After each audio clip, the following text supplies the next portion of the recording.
goals through nonviolent means. There is an expectation that members will not carry weapons with them to Veterans for Peace events or while representing Veterans for Peace, regardless of the laws.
I normally do game capture and then tell it that it can only capture that game titled game window.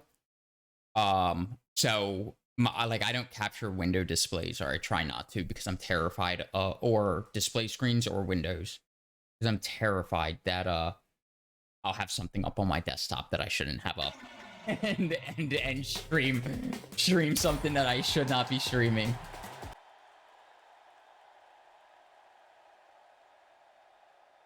Oh.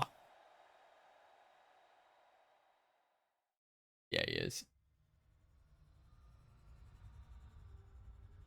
We're live right now, by the way, on accident. Good thing.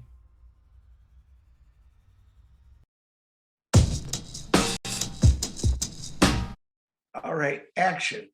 I am a veteran of the Army National Guard, Of the United States Navy. the United States Air Force, Of the U.S. Army. And I am a veteran of the American War in Vietnam. and I've been a member of Veterans for Peace For 2.5 years. 15 years. Close to 30 years now. for about a month now. for over 1 year. An active member for 20 years.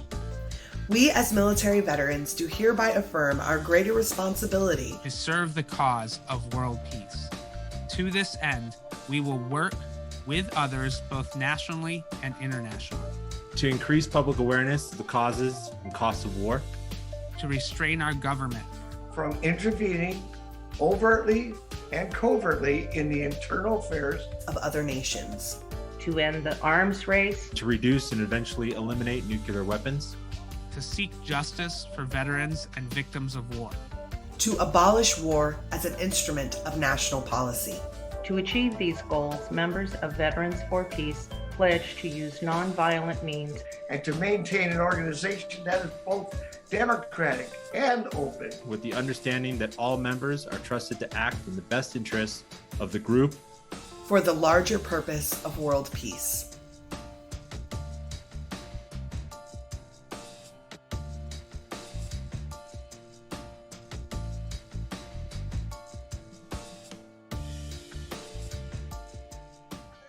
Red leather, yellow leather. Let's go scrolling. Here we go.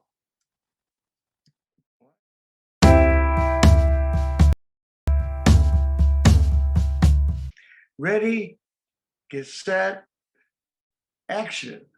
We will use our anger at injustice as a positive, nonviolent force for change. We will approach every encounter with fellow members and the public with positivity and mindfulness. And with the assumption that concerns raised are coming from a positive place.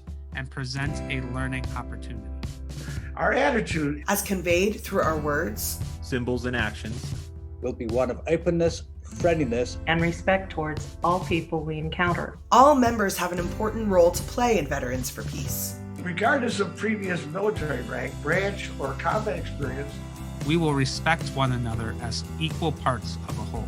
We will not assault verbally, in person, or online anyone, to include fellow members and those who oppose or disagree with us. even if they assault us. This does not preclude a member's right to defend themselves against a physical attack.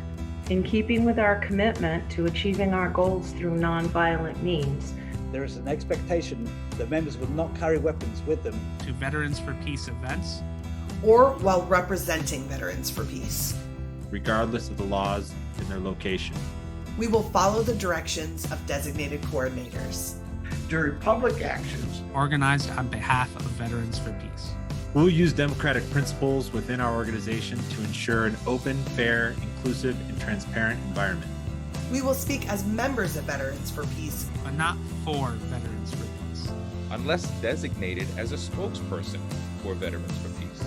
all members are free to speak for themselves or on behalf of their chapter as appropriate. Sexist, Racist, homophobic, ageist, transphobic, Gender discriminatory and all other discriminatory language and actions are common within the military. They are not acceptable within Veterans for Peace. our words and actions will maintain The political and financial independence of Veterans for Peace. To achieve the above goals, we will also engage in active listening, that is, fully concentrating on what is being said rather than passively hearing the message of the speaker.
All right, action.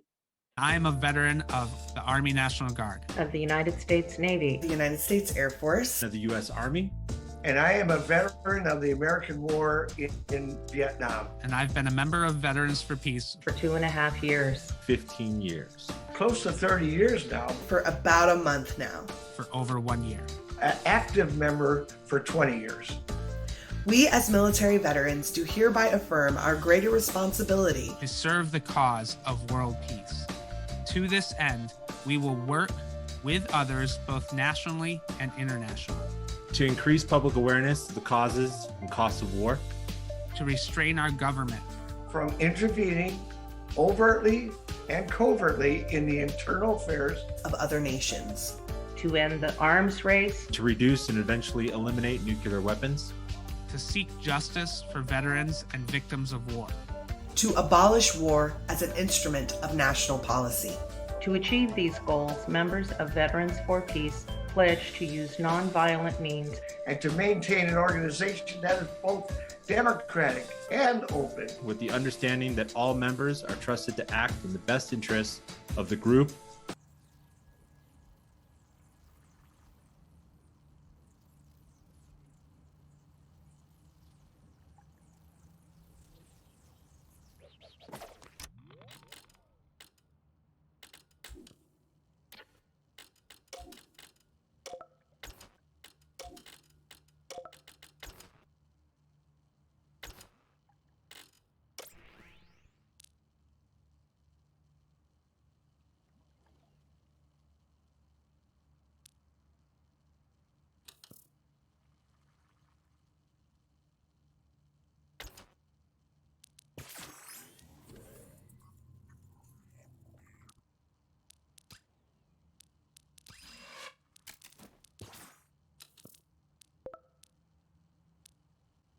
Oh, it's me. First, hi, I'm a person known as Sincerely V. I am a United States Marine Corps vet, having served in Iraq and Afghanistan from 2004 to 2010, with deployments to Iraq and Afghanistan. Did I say that? Or did I say Afghanistan already?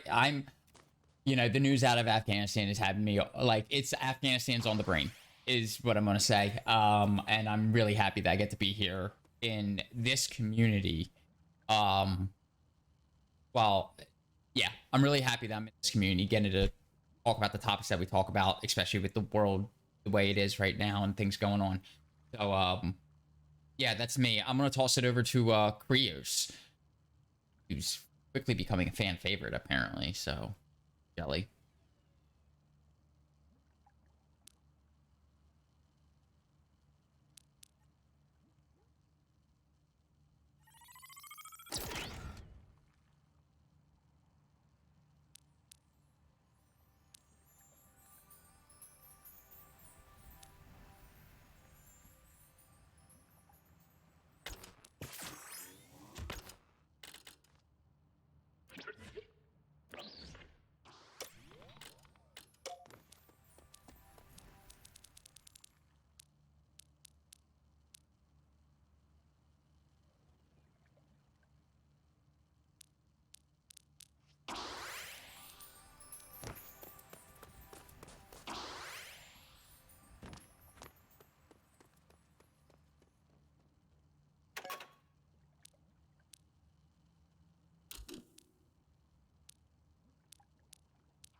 Oh God, I forgot.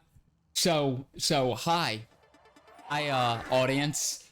I'm sincerely and I'm an asshole. I'm sincerely an asshole. Just so everybody, while I sit here and try to fix audio for a moment, let me explain to you what happened was, right? I know everybody had an amazing intro, and fuck y'all, because it's the Sincerely show. That's what's happening today. So over the last 4 days, Veterans for Peace has been doing their annual convention online, which caused me to redo my audio setup to assist with that, and I forgot to switch it back to this other side. Hey, somebody out there can let me know if you can hear our wonderful audience or our wonderful panel now. Now I have dogs freaking out in here. Go ahead and start. Prius says hi, Mooneyard. Hey, Phoenix, can you just sound check?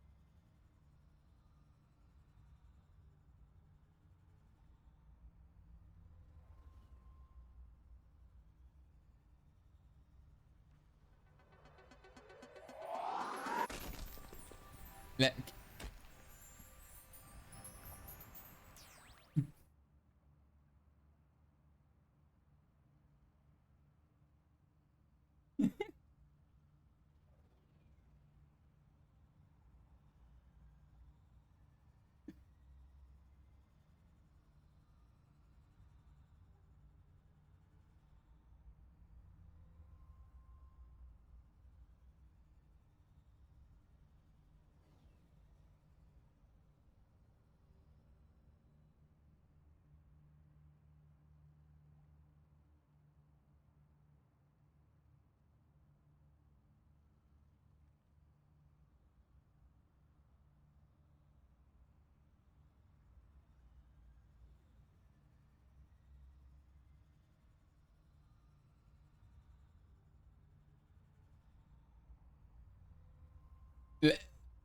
Let's make sure our audio is working before anybody else introduces themselves.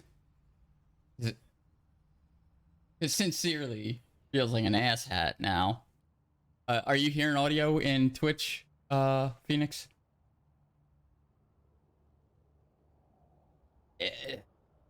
Killing me, Smalls.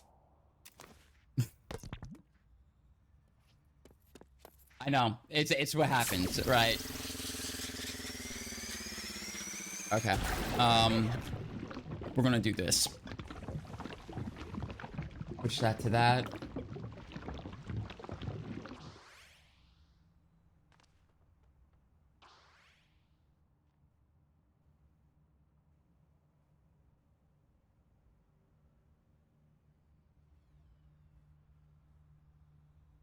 All right. Can you talk now? Let's try this again. You promise? All right. Okay. I have audio in my monitor. That means that we're working. Okay. Cool. Okay. We should be good. We're good now. As far as I know. Thank you all. Let's hope. Thank you all for bearing with us for this. I know I've done the introduction twice now, I think. Hang on. All right. So, Lou, our special guest, thank you for bearing through some audio issues. Why don't you introduce yourself as our special guest? Yeah, thank you very much, Sam. I appreciate it. You know, even if it was just this in show for a little while. But it's okay. My name is Lou Dog. I'm a U.S. Navy veteran. I was on the Abraham Lincoln from '99 to 2003. I'm a VFP member for a year, and I've been active in VFP ever since. And yeah, I'm just happy to be here, and I hope to be here for a long time. So, well, we're happy to have you here tonight, Lou, and hopefully the tech is situated itself. I heard us on the Twitch, but there's a little bit of lag, so I don't know if that can get improved, especially before we start gaming. But Krios, do you want to reintroduce yourself again before we jump in? Yes, definitely. Hey, everybody, this is Krios. I am an ally with the Gamers for Peace and the Veterans for Peace. I've been a member for about 2 months. I've been helping these guys out Mondays with their Mental Health Mondays for about a month and a half now. I always look forward to these topics. I learn a lot. I hope you guys learn a lot. There's just some really good information out there, and tonight's topic is going to be a really good one. So I'm going to go ahead and pass the ball over to Sin again. I'm. You already heard me introduce myself because I was the only one, because I'm a show stealer. Thanks for having me, and I'm ready to get into gameplay now. While I, of course, we have a guest, and you know, stuff messes up every time, but it happens. Like it's all a learning experience for everybody. Like we'll never be perfect at this, and it's always growing. But so before we actually jump into our topic, you know, Sin, before we were getting started, brought up a really good point that we should at least address the stuff happening in Afghanistan right now. I mean, all of us having participated in one way, shape, or form, either in Iraq or Afghanistan. I am having a lot of trouble still processing it, to be honest. And we thought about having a show and using tonight's show to talk about it, but there's so much still going on that my brain is having trouble comprehending. So I don't know. What are your thoughts, Lou, on stuff now? I feel the same way. It's very, very difficult because it's like I have so many conflicted feelings, and it's tough for me to even construct even a sentence on it, because it's just so hard to just see everything happening, and then everything that's been a part of you is now gone. So it's just like, right. It's so hard. Yeah. I feel. Go ahead, Tim. I feel like it's really crazy in so many ways. Especially, we are three veterans that have identified the complicity and the issues with having served there. Right? We have various forms of PTSD, moral injury, and have taken our experience and shifted the mindset to being an anti-war mindset. We've taken ourselves and separated ourselves from our military and our military experience, and that's not the overall normal veteran place that a lot of post 9/11 veterans are sitting at right now. Necessarily, like, they're still on the fence. You have bro vet culture. You have a lot of people right now that are watching this and maybe for the first time asking some additional questions. So let's keep in mind that the focus is on right now should be on what's happening there and the people that are currently suffering there by us failing in every way, shape, and form over the last 20 years. And the focus should, and our hearts, minds, and everything should be on the people that are trying to escape, and focusing our energies and efforts on helping refugees, advocating for them to become refugees here, to a small amount of us recognizing and doing some accountability to make sure that we preserve as much life as possible. And I'm really looking forward to having a full conversation about this next week. But the veteran side of it is very complicated, and I do not expect two post 9/11 vets to have the same thoughts on what's going on right now at all. Right. So, I am 100% in agreement on that, Sin, because, like, you know, we can argue about shoulda, woulda, couldas and what could have been done and all that stuff till we get blue in the face. But right now there are people hurting in Afghanistan, and that should be the top priority. So in that light, I'm actually going to link in the chat. It's a Google Doc originating from the Afghan American Foundation as a way to, like, donate. And they've identified these organizations as trusted organizations that will provide aid to Afghan refugees as this becomes the refugee crisis, a new one that's just starting off. So I just linked that Google Doc in the chat. If you check that Google Doc out, there's a bunch of really good organizations. Highly encourage you to get involved and donate. whatever you can, time, money, at least just even retweet it. Highly encourage you. So please, and moving forward, we're hoping to be able to have a stream that takes into a lot of these different perspectives, so we can have a really good open discussion about it, because it's such a heavy topic. And to I know, like, Mental Health Monday is always like one of the heaviest, I feel like, in terms of emotional stuff, because like we talk about the shit, like we like talk about the bad stuff like that people are dealing with, and today's kind of no exception. So we're gonna jump into the topic, because tonight's topic, we're last week, or 2 weeks ago, because last week we had a guest, right? 2 weeks ago, we started talking about PTSD, and I gave a quick overview about what PTSD is, how it's diagnosed, and things like that. I like to, before we even get further into it, like, I like to try and give people hope a little bit. So I want to talk about what are the treatment options, what helps when people are suffering from PTSD, and so there's two main things I want to differentiate before we get started. There are treatment options for coping with the actual trauma, and then there are other treatment options that help you cope with like the symptoms of PTSD, right? So meaning like irritability and impulse control and emotion regulation. Like those are symptoms. When we talk about actually addressing the trauma, that's a whole nother series of therapies. And you know, we're gonna focus on the ones that address the trauma, as we discussed today. But Lou Dog was actually mentioning one that addresses skills really well earlier, and I think you mentioned CBT.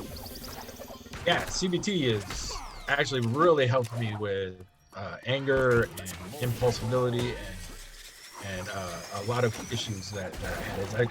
It actually made me a better person because of CBT, and it made me understand myself a lot better than I did when I first got out, because I didn't know where to turn to. And then CBT was like, oh, okay, now I finally understand what's happening. So I'm so grateful for CBT. So Yeah. So CBT stands for cognitive behavior therapy, for the people that might not be akin to that acronym. And CBT really focuses on something they call the cognitive triangle. So they focus on two main areas, which are thoughts and behaviors. Because in the cognitive triangle, so they have a triangle. On one end of the triangle is thoughts, one end of the triangle is behaviors, and the other triangle, part of the triangle, is feelings. And the whole concept about CBT is if you can address the thoughts and behaviors, you'll influence the feelings, right? Because you can't just choose to feel another way, but I can adjust maybe some of my thoughts to challenge some of the more negative thinking, or I can change some of my behaviors so I'm not like sleeping in till noon, right? So making sure I'm getting up at a good time or going to bed at a good time, those types of behaviors play a crucial role. So CBT helps people identify what some of those negative thoughts are and start adjusting some of those negative thoughts, and identify some of those difficult behaviors and start adjusting some of those difficult behaviors. And that's the basics of it in a nutshell. But when I describe that, Sin and Krios, since I don't know how much experience you have with CBT, how does that sound to you in terms of like, you know, your understanding of PTSD and how that relates in? So I went through the VA for some of my treatment, and VA offers you, we mentioned it backstage before we got started, prolonged exposure therapy. Like, so my therapist at any time I've dealt with the VA was like, you got two options or three options. You got prolonged exposure therapy, you got CBT, and then you had CPT. Yep. And I I'm a bad client that doesn't do any of the work. There's no such thing as a bad client. So I found issue in CBT from like the behavioral modification side of it. And that's a fun, like a philosophical, or I guess an ideological wall for me personally. I think the therapy as a treatment method is extremely good for those that understand and go into it as seeing themselves and understanding themselves as neurotypical people, or people that are trying to get back to some semblance of something, right? They have a good idea in their head. I think people in especially the States, there's a lot of other mental health conditions that aren't properly diagnosed, that fall under like neurodivergencies and things like that CBT tends to ostracize or target, and it can internalize some issues when it comes to that side of it. But as far as the PTSD treatment, I think it's great. If it helps people, it helps people, and that's what we need to remember. I don't think it necessarily works for everybody. Right, and that's true for all therapies. I don't want anybody to get misconstrued. Like, any of the therapies I even talk about tonight are the magic bullet, or like the fix it all, the patchwork that's gonna put you back together. Because, like, you know, I don't like to even coin therapy as like a way to go backwards to the way things used to be. It's a growth mentality to change into a person you want to become, to grow from that experience, rather than try and go back to when that experience or before that experience happened. So just like with different types of learning, I think this CPT will work. The different types of therapy work in similar ways.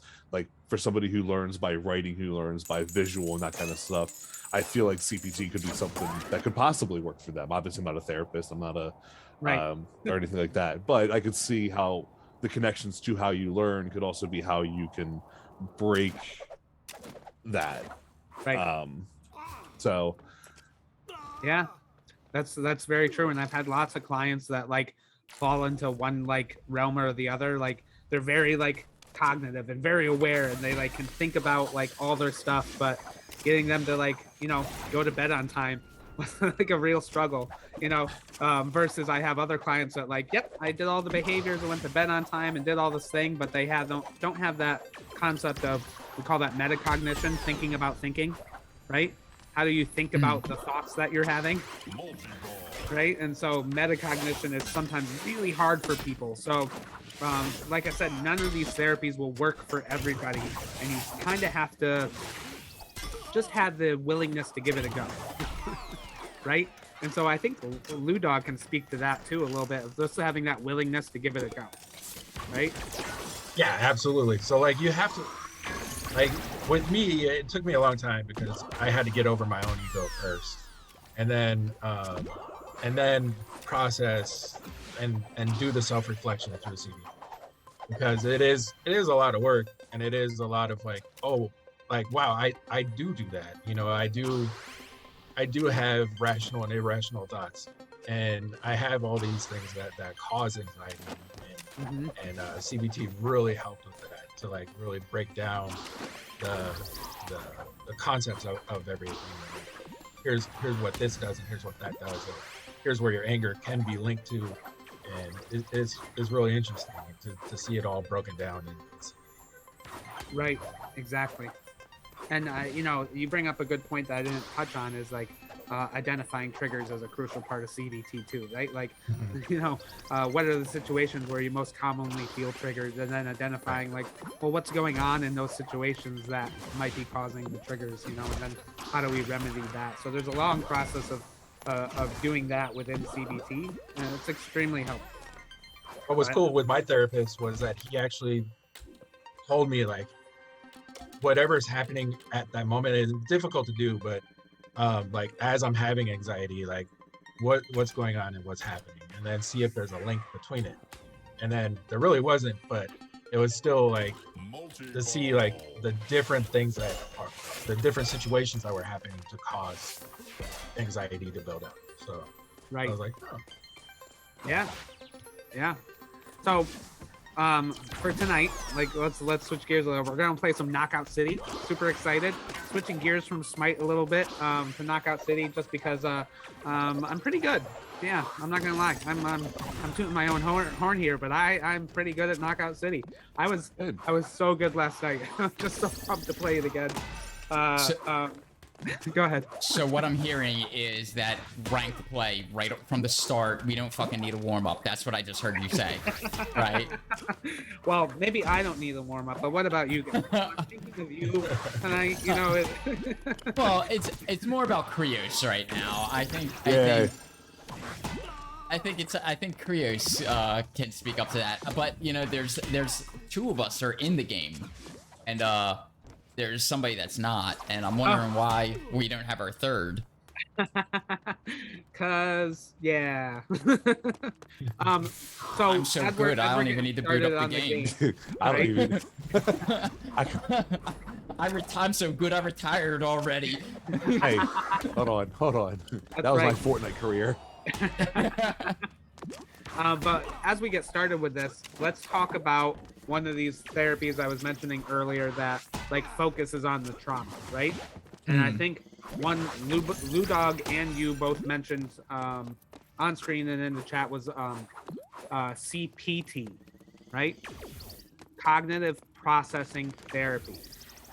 So this one's actually my favorite, mostly because that's the one I'm most familiar with, to be honest. But this one's my favorite only because that it focuses a little bit less on the trauma, the event, and focuses more on the meaning of that event.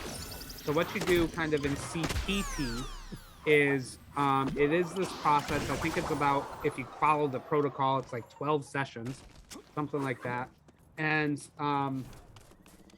what you do is you work with your therapist to identify the event you want to talk about. Two, you identify the triggers and your coping mechanisms, and you know, make sure that when you're talking about this event, you're not like excessively triggered or able to cope with the stuff you're about to talk about. And then the meat of CPT is there's a lot of writing involved, because you actually write down the meaning of why you think the event happened, right? So you don't write down the event. You don't go into details about what actually happened. You write down why you think it happened and what it means now, right? So, you know, whether or not, you know, if I was like, you know, mugged on the street, right? I would not write like about the mugging. I would write about, you know, why I think it happened. You know, I wasn't prepared, and like I should have had my own mace on me, and all these different things pop up when you start writing that narrative. And then you work with your therapist to analyze that meaning that you've created in your brain, right? So when we discuss CPT, we focus a lot on schemas. Schemas are the worldviews that you create. So after a mugging, I might now have this worldview of all urban areas being inherently dangerous. And so I should not go into any cities because that's where I was mugged, right?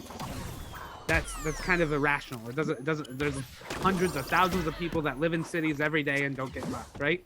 But now I have this worldview of cities being dangerous and I shouldn't go there because I will get mugged, right? So you work with your therapist to adjust that worldview, to be more realistic, to be more rational, to make more sense. And like I said, the reason I love this one so much is because it doesn't focus necessarily on the trauma. I'm not having people recount the mugging or recount the event. I'm having people focus on that meaning of the event. And I think that is less threatening and much more powerful for people to work through. And it's more closely related to CBT, right? Because it plays the same types of roles as CBT. That's why I think even the acronym's so similar, right? Because it has that word cognitive. You're working on those thoughts around the event. So that's it in a nutshell. why don't we start with Lou Dog? Tell me your thoughts and experience about CPT. The way I described it, what is there anything that resonates with you? Is there anything that doesn't? Maybe like something that maybe was challenging for you or sounds challenging. Yeah, I mean, it was more of a success for them because it due to the irrational thoughts, because it's like you break into like that place is going to be more dangerous because this X, Y, and Z happened, and it's Right. like that's is completely irrational thought because it's like doesn't happen to everybody. Right. So yeah, that was really helpful for me because it does like, oh, because I still have problems with rational irrational thoughts, but like at least I'm able to figure it out, like, oh wait, that's not really a rational thought. So Mm-hmm. so yeah, it was that's actually really been helpful for me. So Yeah. I don't know if I've talked about them so much on screen, but very similar is like we talk about cognitive distortions in CBT, and CPT uses a very similar concept called stuck points. I mean, yeah, they're almost essentially the same. There's a little bit of a difference. Stuck points are don't inherently have the same type of labels, but they're in concept kind of the same idea of like these irrational thoughts. Yeah. Sin, what do you think when I talked about CPT? A CPT is what I was supposed to was what I was supposed to be doing. When I was going through the VA, like I was given the option to CBT, CPT, and the prolonged exposure therapy. Like prolonged exposure therapy sounds like fucking hell. So no, I'll pass on that one. In CPT, focusing on the processing made a hell of a lot more sense to me. It Right. also, for me,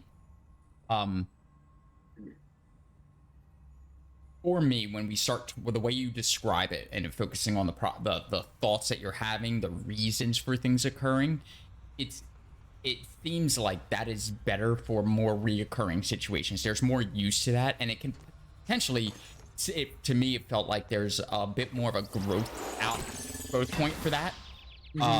In that in future situations or coming out of CPT, because you've started identifying the root causes of the event that gave you the traumatic experience, Right.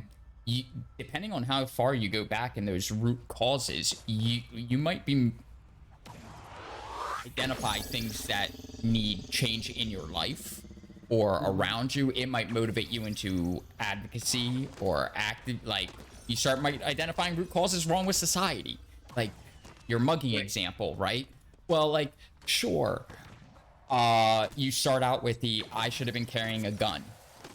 When I got mugged, I would have felt safer if I had a gun. And then you go, well, that's not actually rational because, like, it's a piece of property. It was my wallet. I don't need to take a human life for a wallet. So you eliminate that thought. And then you go, well, I'm still panicking when I go into these cities, though. So, like, I'm still having panic attacks or still having suffering these anxieties and all that. So then you start going, well, what caused this person to have a need to mug me? And then you start identifying, oh, there's other issues at large that are outside of my control, outside of that person's control. And I felt like CPT led me to the resolution of two things. Two major takeaways were two ideas. And they were, first, hurt people. And second, things are both end. Right. And remembering those two things, those were the things that came out of CPT for me. And remembering those things those are mantras that I go back to that help me a lot, and that helps trigger it for me to go, oh, I need to look at the reasons why this person's saying this to me and upsetting me. I need to look at the reasons why this person is now yelling at me.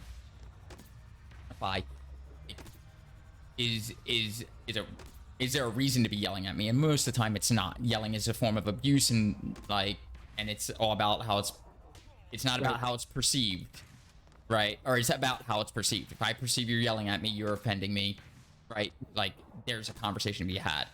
And And that all, and being able to have that dialogue is created out of those two mantras, which for me came out of CPT. So I'm a fan of CPT. Though it also, like CBT, does have that behavioral analysis that I feel like there's a lot of models out there that CPT doesn't work for everybody, is what I'm saying. Right. Just like CBT doesn't work for everybody. And you have to be able to do the metacognition, and you also have to be willing to look at factors outside of your experience, your direct experience. Right. That's my take on CPT. I am a fan of it. Yeah. As far as treatment, I'm a fan of all treatments that help people. I'm a fan of therapy, so don't take anything I say as hating on therapy. No, and all. I think you bring up a really valid point that like CPT is intense metacognition, right? Like if you're not thinking about thinking when you're doing CPT, it's you know, if that's not something that's one of your strong suits, it might not help you. That's just the flat point, you know. It might not be the therapy that you're gonna want to use. So, Krios, what are your thoughts? So CPT seems like the one that, now I don't go into therapy or anything. I probably have a bunch of pent up and hidden stuff I probably should, but I don't. And I feel like CPT, having just touched and looked at the main three we're talking about today, would probably be one that I would be like sin, where I'm not going to go home and do homework for it, but I feel like it'd probably be the most helpful for me personally. But it would be getting me to do that, the work for it would be the hard part. Overall, I mean, I think that it sounds like it would be something very effective for the right people. And I like the idea behind it a lot. Yeah, you know, and I think that's I like how you said do the homework, because like therapy is like school, right? Like I have a whiteboard in my office that I will use with people when we're like, we'll write down a thought and then we'll deconstruct that thought in session with people. Like I go through that whole process because it is school. It's like you have to relearn some things. It's about learning new skills. So we're gonna get started, but I want to hear from Lou Dog some additional thoughts about CPT. Based on, like, you know, maybe some things that Sin and Creo said and I said. Do you have any more thoughts about CPT? Yeah, you're right. Like it is 100% homework, and sometimes the homework sucks. And like even right now, like I'm going to school currently, and I'm like, I hate doing homework as it is, and then my therapist is gonna give me some damn homework. Like, really? Right? Yeah. Like, this is ridiculous. Like, no, I don't. I just had to write a 12-page essay, and now you want me to reflect on myself too? Like, no. But it is helpful. It's just homework sucks. Yeah. To follow up with it, please, if you are taking CPT or do as your method, like, do the homework, take the steps to help yourself. Yeah. Right. 100%. So we're gonna start game, but conversation might be a little disjointed. I know Lou's not playing today, but I do also like, now we can kind of BS about either therapy in general or CPT specifically. But I don't know, when I do CPT with clients, like, you can tell the ones that are going to be successful with it are the ones that like take it super seriously and write everything down. I've had people write novels, like it was like 5 pages, and like they wrote down every single thing that they had ever thought, it felt like.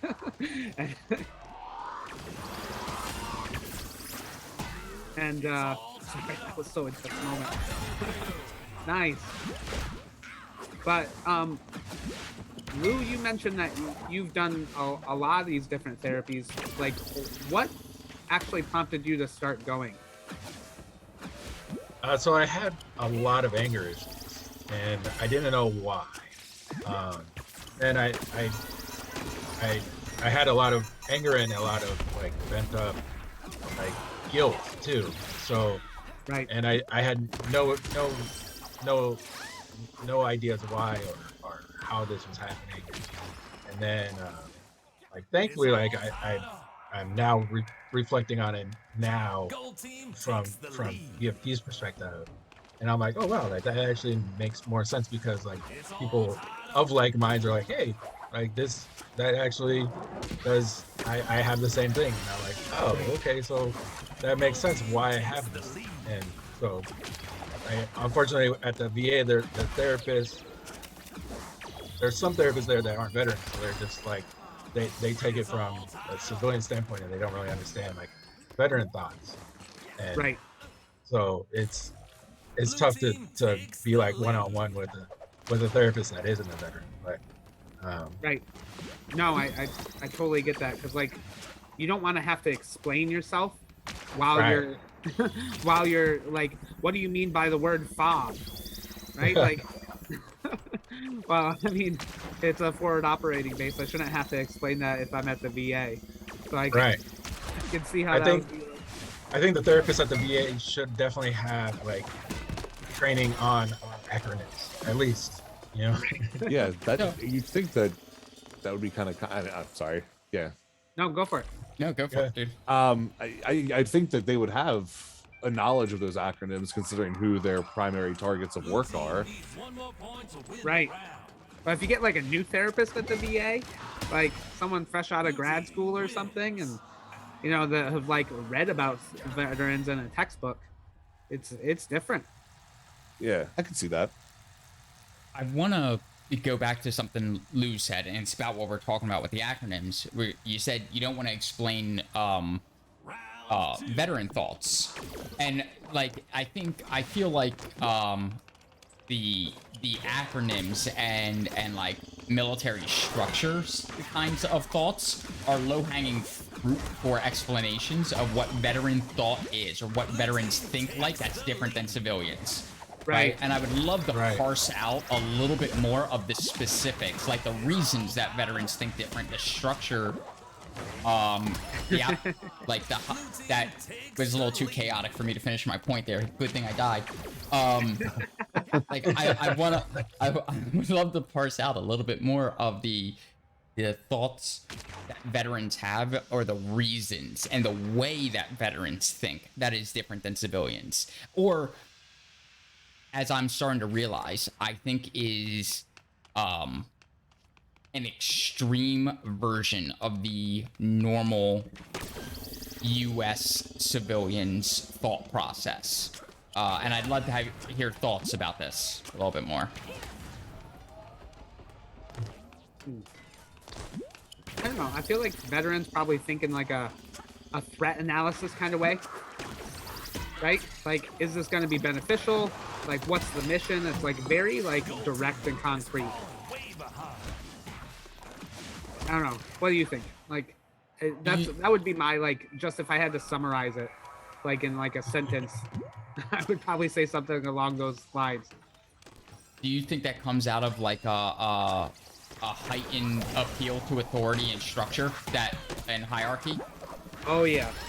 Like, and do you think that like veterans have that extreme position of appeals to authority and hierarchy that when that doesn't get observed amongst the civilian people ends up being a trigger in and of itself for a lot of things? Why isn't this getting done fast enough? Move faster, move harder. You should already know how to do this. The preemptive, like, you should, if you're not showing initiative, you're not doing it right. Like a lot of the core things of a lot of the core things from going through boot camp, the structure that puts you through. Like, I think that's a huge trigger point. And if you don't have metacognition to recognize that, right, that you're relying on somebody telling you what to do or perceived need to be fulfilling a lot of other additional needs, I don't think that comes up as veteran thought very often, because everybody focuses so much on just the combat experience of PTSD and not the surrounding mentality that took you into combat or that you needed to operate underneath of in a combat zone. And I think media fails to portray that. Like we talk about movies and things like that portraying PTSD. I think media fails to portray that side of it without glorifying it, right? Because most movies glorify the good soldier that followed the orders and did these things. And then when you come back and you start dealing with the trauma that you inflicted and was inflicted to you, and you start parsing out, like in CPT, and looking at those root causes of things, you start realizing, well, why? Well, I kind of already knew this was wrong, but why did I still go along with it? And what we don't realize and start talking about is we don't start talking about that surrounding structure that's there, that is getting you to do it. And that's why I think we see so much moral injury from people that would have spoken up at the time and would have been conscientious objectors, would have field a redress or done a lot of these other programs that or reported what's going on, or they'd be activists against war right now, or things like that. And until you parse those two things out and you come full circle on, I was so ingrained in me that my loyalty was to my unit. My loyalty to was the mission or the function of my job and the roles that I was performing. That's where we get a lot of moral injury from later, years after deployments occur. Yeah. No. Like, I don't know. I'm rambling. I rambled through the opening of this match, so I don't know what's happening. I know, right? I wish, Lou, if you're watching on stream, like you could get a sense of like why we seem so distracted, and that's why conversation. I thought I tried to warn you, like conversation. Oh no, you're good. Don't worry about it. Yeah, I actually agree with Sen where like I think once we get in. And once we're attached to our unit, like you have that unit loyalty, and it's just it. And then like after towards the end of your time, you're just like, fuck this place, and like you're already just over it. So like that's where I was. Like especially because being deployed for 10.5 months, almost 11 months. And I'm just like, I was over it. I was done. Like, you stick a fork in me, I was ready to flip everybody off. I was like, fuck everybody, I'm done. Like, and then like I dealt with the anger afterwards. Like, whatever. Like, I'm out of here. So. Yeah. And that's why I like CPT, because I actually think like it's a good modality to address moral injury as well, because it gets into that metacognition, and that's what you really need to get into when you address moral injury. So like on a side note, I think that if you have like some moral dilemmas when it comes to thinking about your service, like CPT might be a good method to start like addressing and thinking about those and working through it. Yeah, because like even I was talking with Sin earlier today, and I was like, because I was a part of Mission Accomplished, like I'm forever a part of the history, you know, right. and I hate that. It's like having a scarlet letter on you, you know. It's just like I'm forever marked because I have this stupid thing that the president did, and I'm like, no, I don't want to have that on my mark, but like I'm forever a part of it. I don't know how to embrace it. I still have yet to know how to embrace it yet. So, right. That's basically where I'm at in my therapy right now, where I'm just like, I have no idea. Like I still have this guilt, and I just don't know how to deal with it. But like CPT does work, it does help, and it's just, you know, I still, you know, I'm still conflicted, especially after 9/11, you know, and then like dealing with Mission Accomplished. It's just like it's too much. So. Yeah, I've been learning more about moral injury, and I really think that might be the next series, just because like it's a good transition from PTSD, because I think that's so palatable for people right now, and then moral injury is like, because the symptoms that you experience with both of them are actually incredibly similar. I feel like they're two eggs in the same basket kind of thing. right? Like, for sure. yeah. I just want to pause real quick and say, Zadig, we're glad you're here. Thank you for being here. And when were you, I'm assuming, were you in Afghanistan, Zadig? Oh, is there someone in chat? Yeah, someone in chat, Zadig, followed us. Thanks for the follow also. Nice. Came in and Thank said you. they're having feels about the Afghanistan withdrawal and what's going on there. And they were thanking us for doing this and saying they're glad we're not the only one. Right. Yeah. Yeah, right. We're all here with you. Yeah, 100%. Actually, Lou, it would be great if you could monitor chat a little bit, because like when we're in game, it's really hard to see that. And Yeah, let me log into Twitch. yeah, Awesome. Thank you.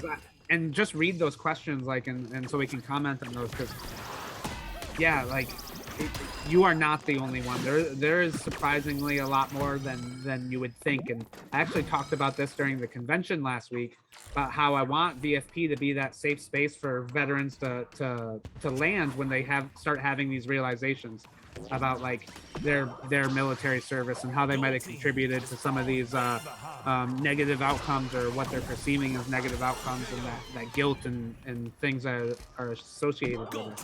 It's catching on. So, and yeah, thanks for joining us. Talking this week about PTSD treatments, and we were just talking about CPT, cognitive processing therapy. But why don't we get a little started on the next one?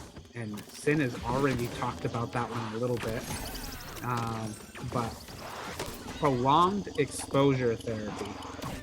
That one is by far like the hardest one, right? That one is just so incredibly difficult, because I know I'm so distracted, but oh, let me finish this real quick. Come on. Zadig was in Candyland. Candyland, Kandahar. Yep. Candyland. I'm pretty sure that's Kandahar. But we were. I forget. Shit. I was in Afghanistan. Well, it hit me yesterday. Like, I was in Afghanistan 12 years ago. Let's switch to talking heads. Yeah. Switch to talking heads for a moment. Yeah. Cool. Yeah, I was in Afghanistan 12 years ago, 2009, early 2009 to December of 2009. I made it home 2 days before Christmas. December of 2009 is when you were in Afghanistan? It's when I came home. Is when you came home? Yeah. That's funny. You were there exactly after me. You were the next iteration, because I was there till December of 2008. Oh. And then you came in like right after me. Yeah. So were you at Leatherneck at all? No. Okay. No. So go ahead. Go ahead. No, you go. No, I was at Camp Phoenix in Kabul. So like Okay. I literally landed in Bagram Airfield, drove the 45 minutes south, and there I was. Like for me, it wasn't that much. But I know a lot of people, they'll either come into Bagram or Kabul and then fly from there to Kandahar or Mazar Sharif or Herat or Ghazni province. Actually, that's a convoy. But they'll fly to like Kandahar or Mazar Sharif or Herat. But yeah. It's just crazy how like so many memories are still there for all of us. Like we haven't been there in 10-ish years, and we're just rattling off places like they're our neighborhoods. And I think that's part of the PTSD legacy, like, because those memories are so ingrained. They left such a traumatic experience on us. The small details that surround them, even the non-combat related things. Just the fact that like we can start naming off like routes around Fallujah, Miami, and Chicago, like because they were all city names and shit like that. Yeah. And I can remember looking at maps, and I remember seeing these maps and things. So many just random triggers that are around, like, that are neutral things around just a kernel of a tiny kernel that was so small of a traumatic experience itself, you know. And then you realize that, oh shit, the reason I was even there was traumatic. Every time I woke up in the morning and like ran around base, I was subconsciously trained to listen for the incoming sound, so I could like my running markers, my distance markers were which bunker it was Right. on Fallujah. Like I was like, oh, that's my 5th bunker. It's time to turn around and go back. And so when you're running, just like waking up in the morning and going for a casual jog, over there in the back of your head, you were thinking that this could be my last jog because a mortar is going to land, right? And when you come home, that doesn't go away because you're lacing up your shoes and you walk outside, and the first thing is you start listening, and you start listening for like high pitched noises or alarms, car alarms go off, sirens, different things. And a very passive, non-traumatic thing is now part of us, like a very key part of a traumatic experience. And I want to expand the conversation just beyond the veteran experience to tie in the local national experience. The people that are most troubled right now are kids that are praying for cloudy days and rain days, because that means that drones aren't dropping bombs on their houses every day. If there is a sunny, cloudless sky day, a child is now worried that their house is going to get blown up. There is no safe place in these countries right now on sunny days because of how we do drone warfare. And yeah. I was going to say, just a one quick snip. Can we drive that home again? Children and women are afraid of getting attacked by drones. Non-combatants are afraid to die in this situation. Yeah. Which ties back to last week's, wonderful discussion. But right, like I just really wanted to drive that point home again, Sin. So sorry, keep going. No, you hit my point. You hit my point. Thank you. Right, we talk about these experiences as combatants in a war theater, but we came home and these things don't exist here. It's not part of our day to day. But these interpreters that had worked for us in Afghanistan is literally their everyday. They're all day, every day for years. And so just thinking about what these interpreters must have gone through, like what they're still going through, and then having dropped the ball. I know we're processing around the Afghanistan thing and like so much going on, and I want to like refocus back on our topic because like please like this it is so fresh. I'm still struggling with that. So like let's move on to the next one, which was prolonged exposure, right? Like Sin had brought this up. So the prolonged exposure is, I think, probably the most difficult one, because what they pretty much do is they identify an event, they identify some sort of trauma, something that had happened, and then they have you do both imaginal exposures and what they call in vivo exposures. So in vivo are like confronting a feared stimuli outside of therapy. They're usually assigned as homework, right? So an in vivo exposure might be going to a place that reminds you of a specific incident or the specific trauma that we're talking about, or putting yourself in a similar situation or something along those lines. That's why this one is like so hard, because you are directly confronting the trauma. I will say though that because that one is so hard, that it has the highest dropout rate, I think, of any other other therapy, right? Like it is probably like, it is insanely hard. But like, if you can do it, like if you can get through it, it does have good outcomes for the people that can get through it. But by God, like, I mean,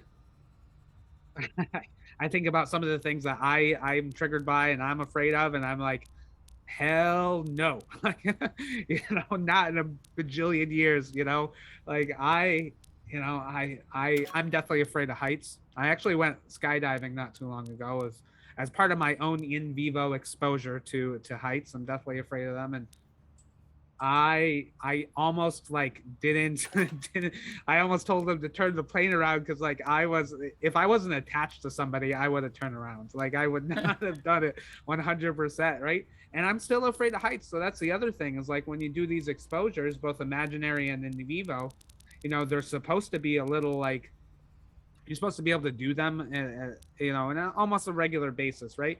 I mean, this therapy is weekly sessions that are 60 to 120 minutes, so 60 to an hour and a half, usually sessions, and they can go 12 to as many sessions as you need, and they're supposed to be weekly. So you're supposed to be doing this on a regular basis. And the whole idea is to expose you enough so you feel less triggered by the event. Like that's the idea in a nutshell.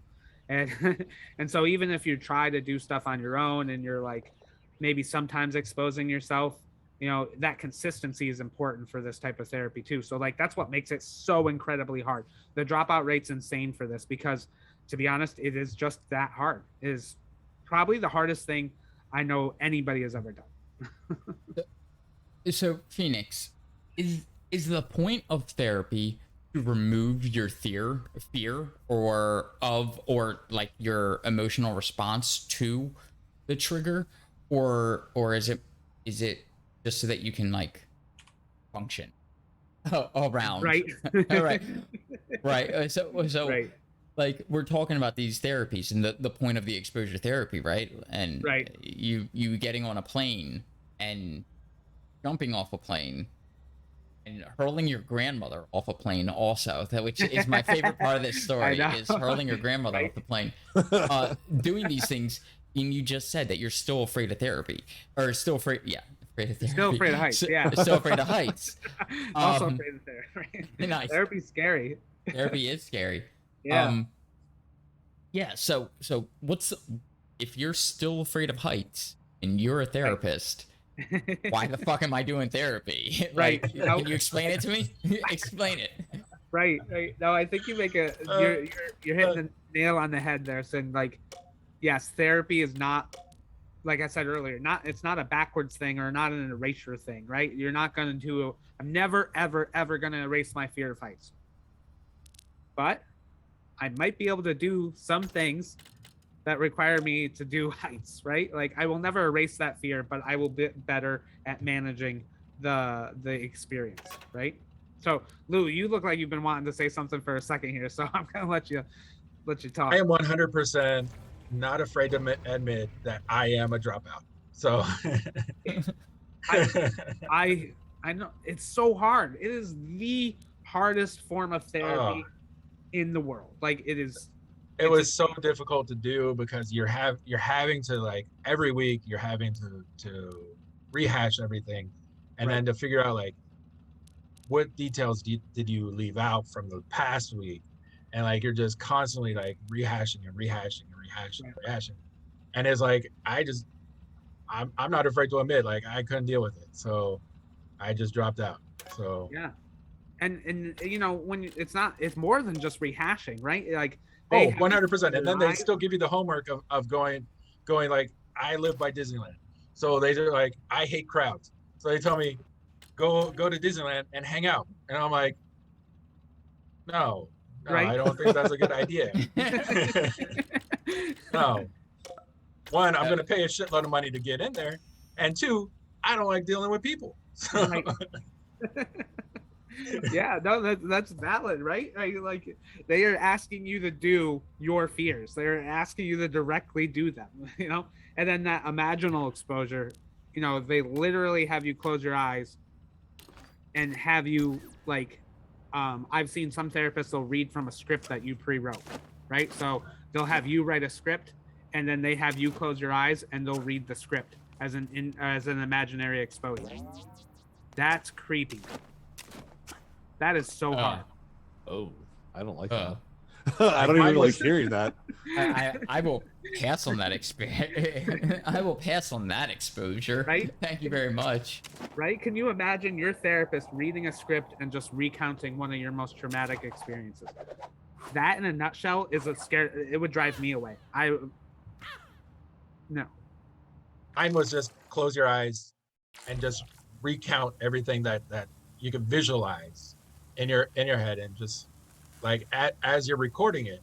And then I had to go back home and listen to my recordings over and over and over. And it was like, no, like I don't want to be exposed to this. This why I suppressed it for so long. Right. like no. Well, like I don't even know if I could make it through writing the script. like I get like 3/4 of the way through the script and be like, no, just no, fuck this, I'm done. No, like if I was in therapy, I'd be like out the door. If I wasn't in therapy, I have never once called a therapist. I know like my therapist has given me numbers to leave messages and said they'd call like as therapists have been part of my safety plan before. I've never called my therapist due to needing to like that. I 100% would halfway through that script to be like, nope. Let's either rethink this or you're going to go fuck yourself. It's one or the other. Let's let's do something new. And I don't want to paint this picture of like you're weak for not getting through it or something. I'm trying to paint how extremely hard this is. This is harder than combat. This is harder than boot camp and all those things. Like this is the most difficult. I just can't. That's why that dropout rate is so high. And honestly, like comparatively speaking, when you compare like progressive or the exposure to or prolonged exposure to like things like CPT, the outcomes are pretty similar. I'd rather you do CPT if that works, if that's good. Do that, right? You don't have to do prolonged exposure if that's not something that will work for you, right? So like, not that I'm saying prolonged exposure wouldn't work. If that is something you want to do, some people I've met. So I worked with one client. She actually has anxiety, but they do a similar thing for anxiety of prolonged exposure. But she was so gung-ho about confronting her anxieties. She was so like about it. We went over it. We did an anxiety exposure. We did an exposure hierarchy, so very similar to prolonged exposure, where you just kind of gradually increase the intensity of your exposures. But she was so gung-ho about it that she did it for her next fear by herself. She was like, I'm gonna make this hierarchy. I'm just gonna go do it. And she just processed with me about. She was just so. But her exposures were not like, let me recount the time, I was in theater and combat. Her exposures were like, let me go to class without my headphones on, So like very different things, but some people are so gung-ho about it. Some people need it. You know what we call that person, or people that are so gung-ho? Masochists. Right. We call them masochists, which is okay. I'm not here to kink shame at all. Like at all. Zero kink shame coming from me. But you're a masochist. That's what you are, and it's okay. We love you. Yeah, thank you for being you. Oh man. All right, before we get started, I gotta go use the latrine real quick, but an army in their latrine. This happens. Do you ever find yourself? I'm gonna propose a thing, then you guys can discuss while I go use the latrine. When you get around other veterans, the lingo comes back. 100%.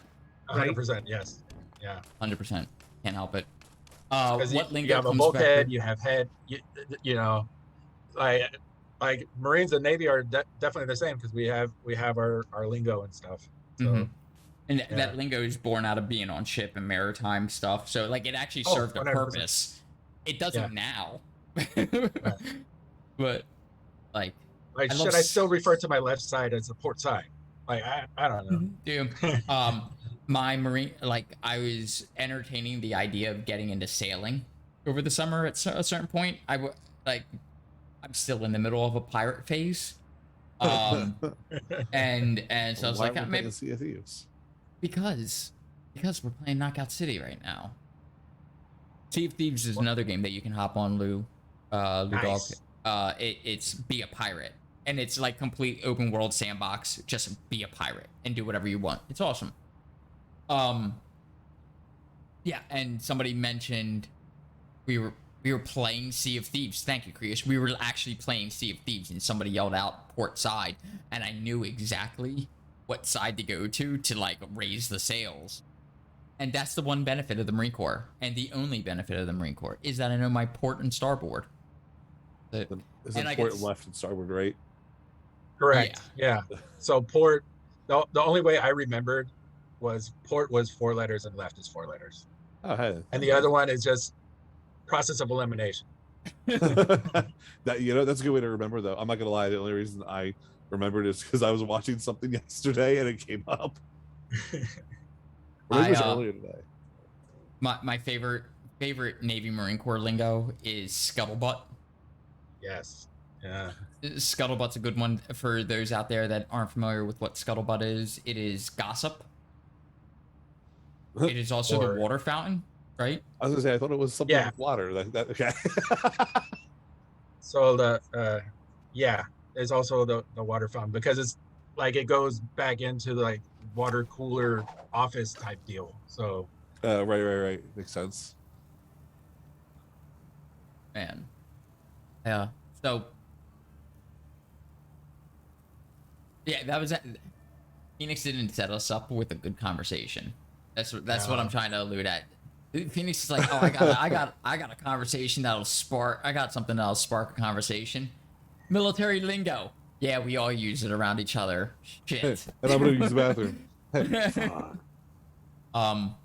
Also, when we're around each other, we all know each other's jokes, and it's like very dark jokes, but they're still, jokes. And like if a civilian was around, they would be like, "Oh man, you guys are twisted," but like we're just like, yeah, we're just military people. That's what happens.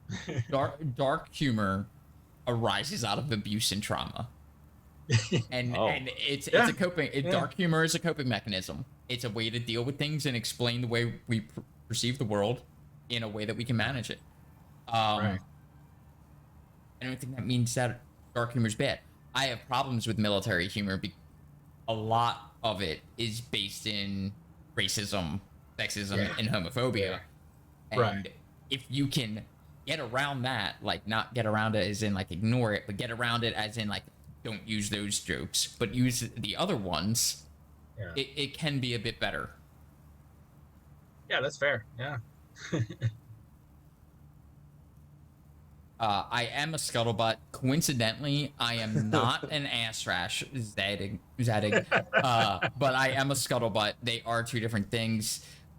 So we've eliminated zadig since we don't know his branch of service or their branch of service. Excuse me. Since we don't know their branch of service, we've eliminated the Marine Corps, the Army, and the Coast Guard, or not the Army. Excuse me, the Marine Corps, the Navy, and the Coast Guard. So what branch? Curious now. Kandahar? Air Force. Right? Kandahar Air Force Base? I think so.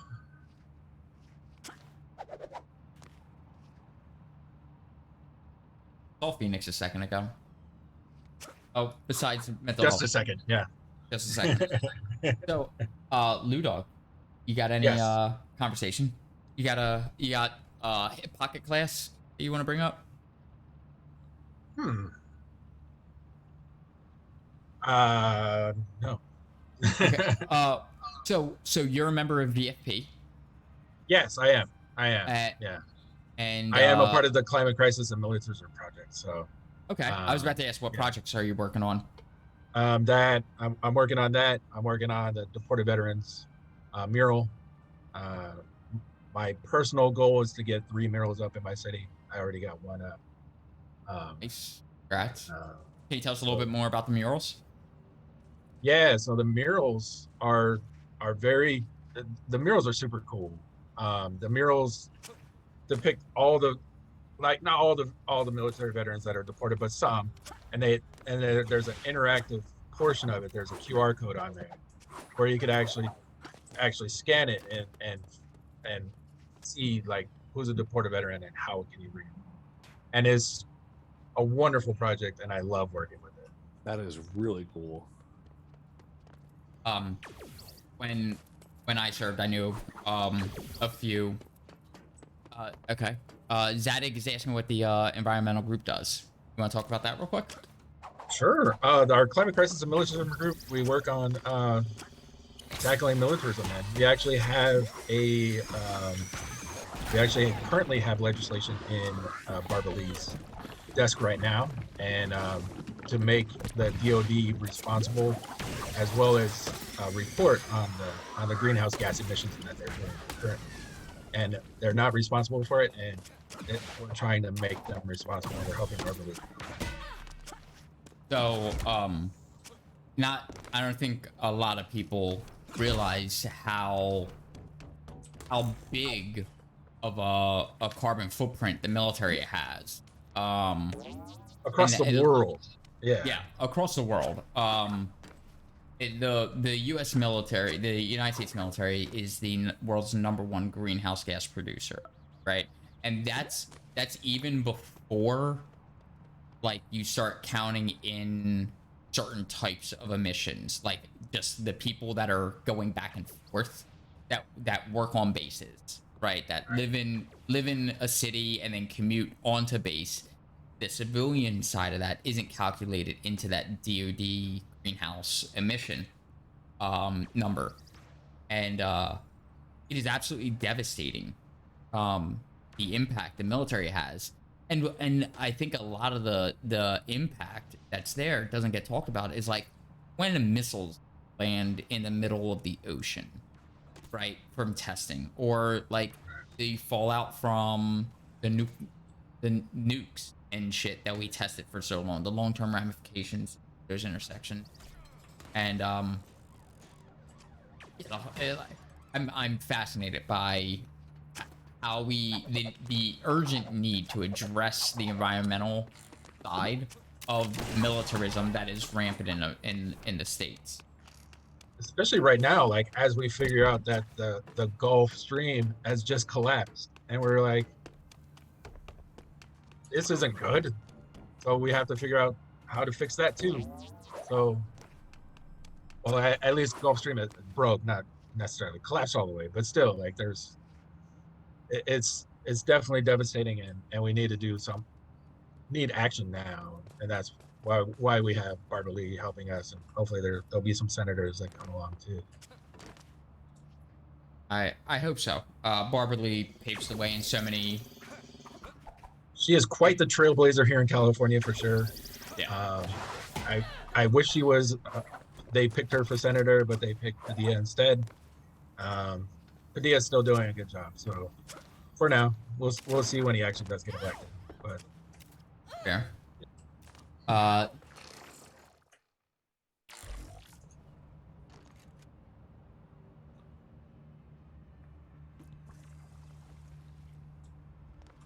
Yep.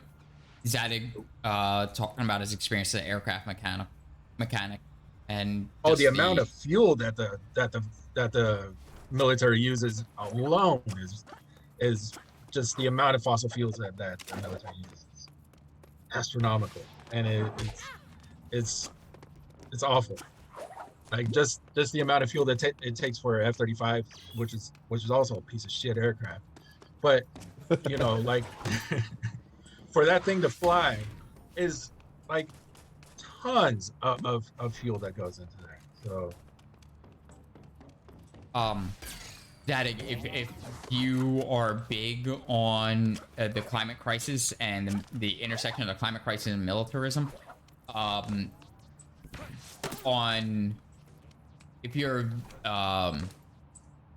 we just had an amazing couple conversations and panels that relate to climate change with the Veterans for Peace convention that just wrapped up yesterday. I encourage you to, when clips and things come out from that, if they do, you know, I would encourage you to check out any information that comes out of that. There were some amazing conversations.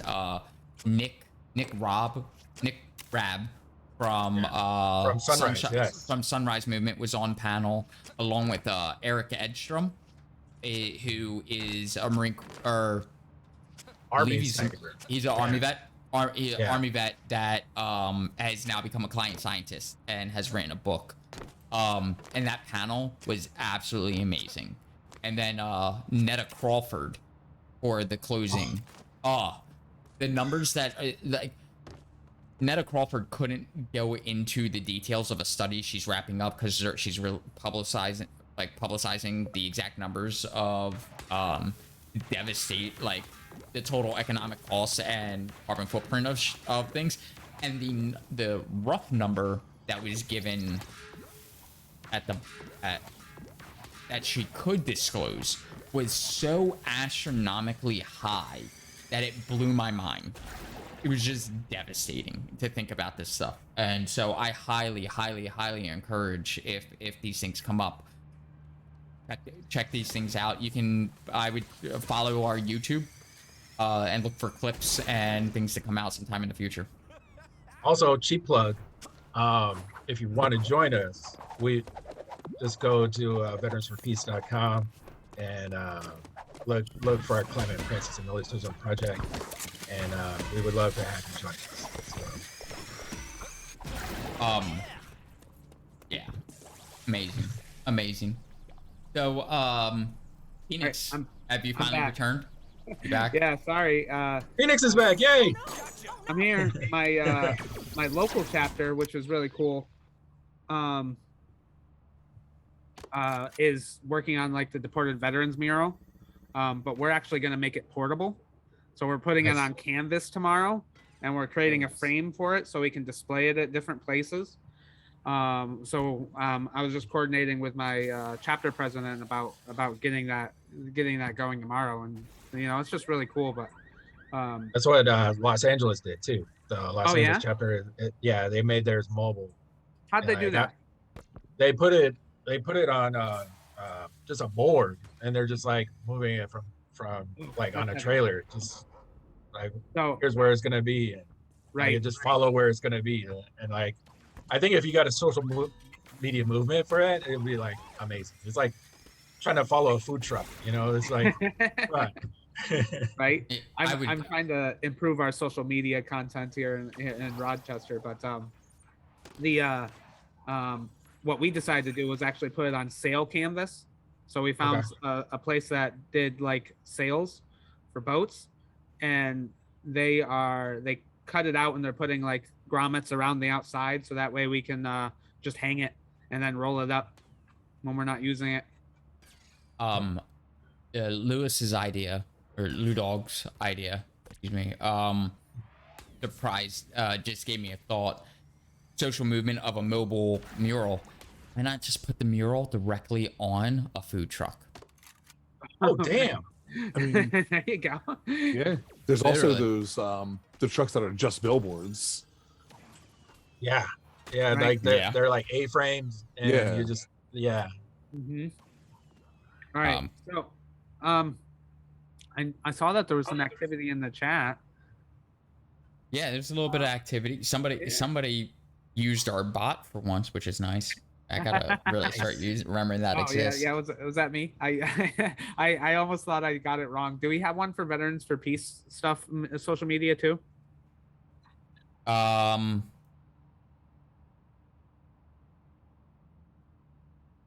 We have that one. Oh, there you go. If put our Twitter account on there, yeah. I think I have our Twitter. It's like GFP_national or something like that. Yeah. So our Twitter is at GFP National.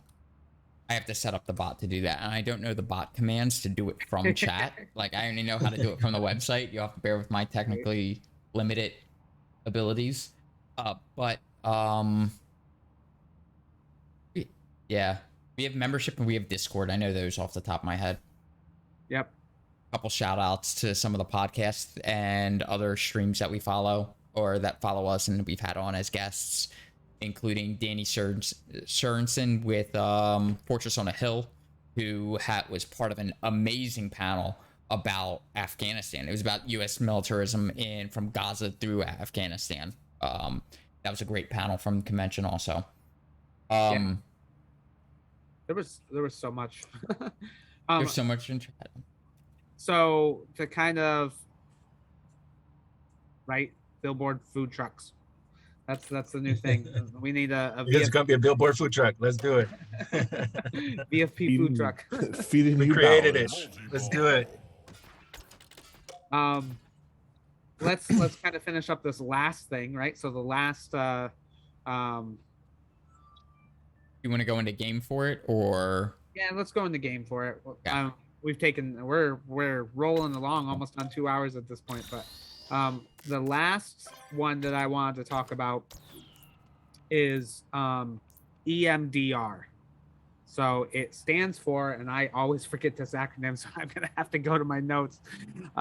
It stands for eye movement desensitization and reprocessing. So it's an 8-phase therapy, and then the first phase, of course, you just like do the history, you understand, like identify the traumas that you want to address and everything like that. In the second phase, you make sure, like, of course, like you have coping mechanisms when things get really bad, and that you're able to calm yourself down if you get elevated. But the meat of it is where the therapist has someone have like recall the memory.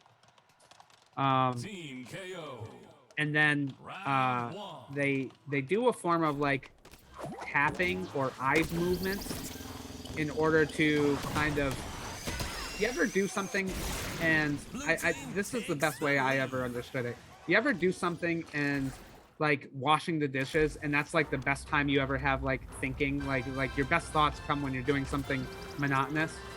And so that's kind of the premise of EMDR, is like you're doing something monotonous, like tapping your collarbone or like moving your eyes in different directions to focus on different things as you're thinking or recalling this experience. And then you just kind of are processing this experience while doing that kind of monotonous or like just kind of rudimentary kind of behavior.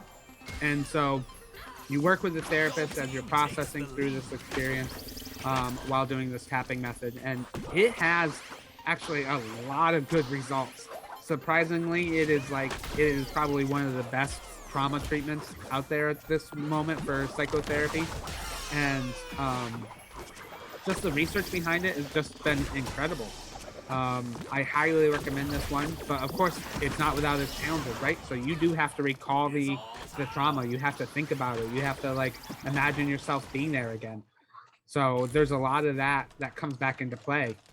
So it's not completely dissimilar from prolonged exposure, where you're having to reimagine that experience. So it's good. It has a lot of good research, but it's not without its challenges, of course. So what do you guys think? I've heard of this treatment therapy for a couple times now. Probably say I've known of it for like two-ish years, right? I've never been offered it through the VA or through any therapist that I've seen, and it is the most intriguing therapy that it's the therapy that I am most interested in attempting. And I am sad that I haven't attempted it yet, Right. or had an opportunity to, because I've heard amazing things from it. Yeah. That have come out of it. Part of the reason it's so rare is because like the training for it is like insanely expensive. I looked into trying to do it myself, and it would cost me like $3,000 if I tried to do it myself, like pay for it. So like just for the like the basic training, right, of the therapy. So it is a lot, and so yeah, the training, and then it's also like just really rare to find somebody that can do the training, right? So like it just doesn't come around very often. Is it expensive because there's like a barrier to entry, or is it expensive because of the industry? I think because of the industry, personally, because this has actually been around for a little while. I think it was first originated in the 80s, but it's really only come into the mainstream in the past like couple decades, maybe. But yeah. What about you, Lou? You probably have. I'm intrigued in this. I've never had the opportunity to do it, but I'm just like Sin. I'm really intrigued in doing that therapy because it would make sense. Because like it's almost like a lot of them combined together in one. And yeah, so it seems interesting and appealing, anyways. Unicorn says in chat, I thought some of the science behind it is that it activates both sides of the brain instead of just the lizard part. Yep. Which is interesting. That's interesting. They're very right, because like I am not an expert in EMDR. I've never seen it done. I don't know anybody that actually does it because, like I said, it's insanely expensive to get it done. The only thing I know about EMDR is what I've read in the research, so I can you know, it's really hard for me to even comment on its effectiveness or anything like that, because like it's just not something I have any experience in. So it does a lot of that too, because like it's that movement of the body to go along with the processing of the brain, you know, because it recognizes that those things don't work in isolation.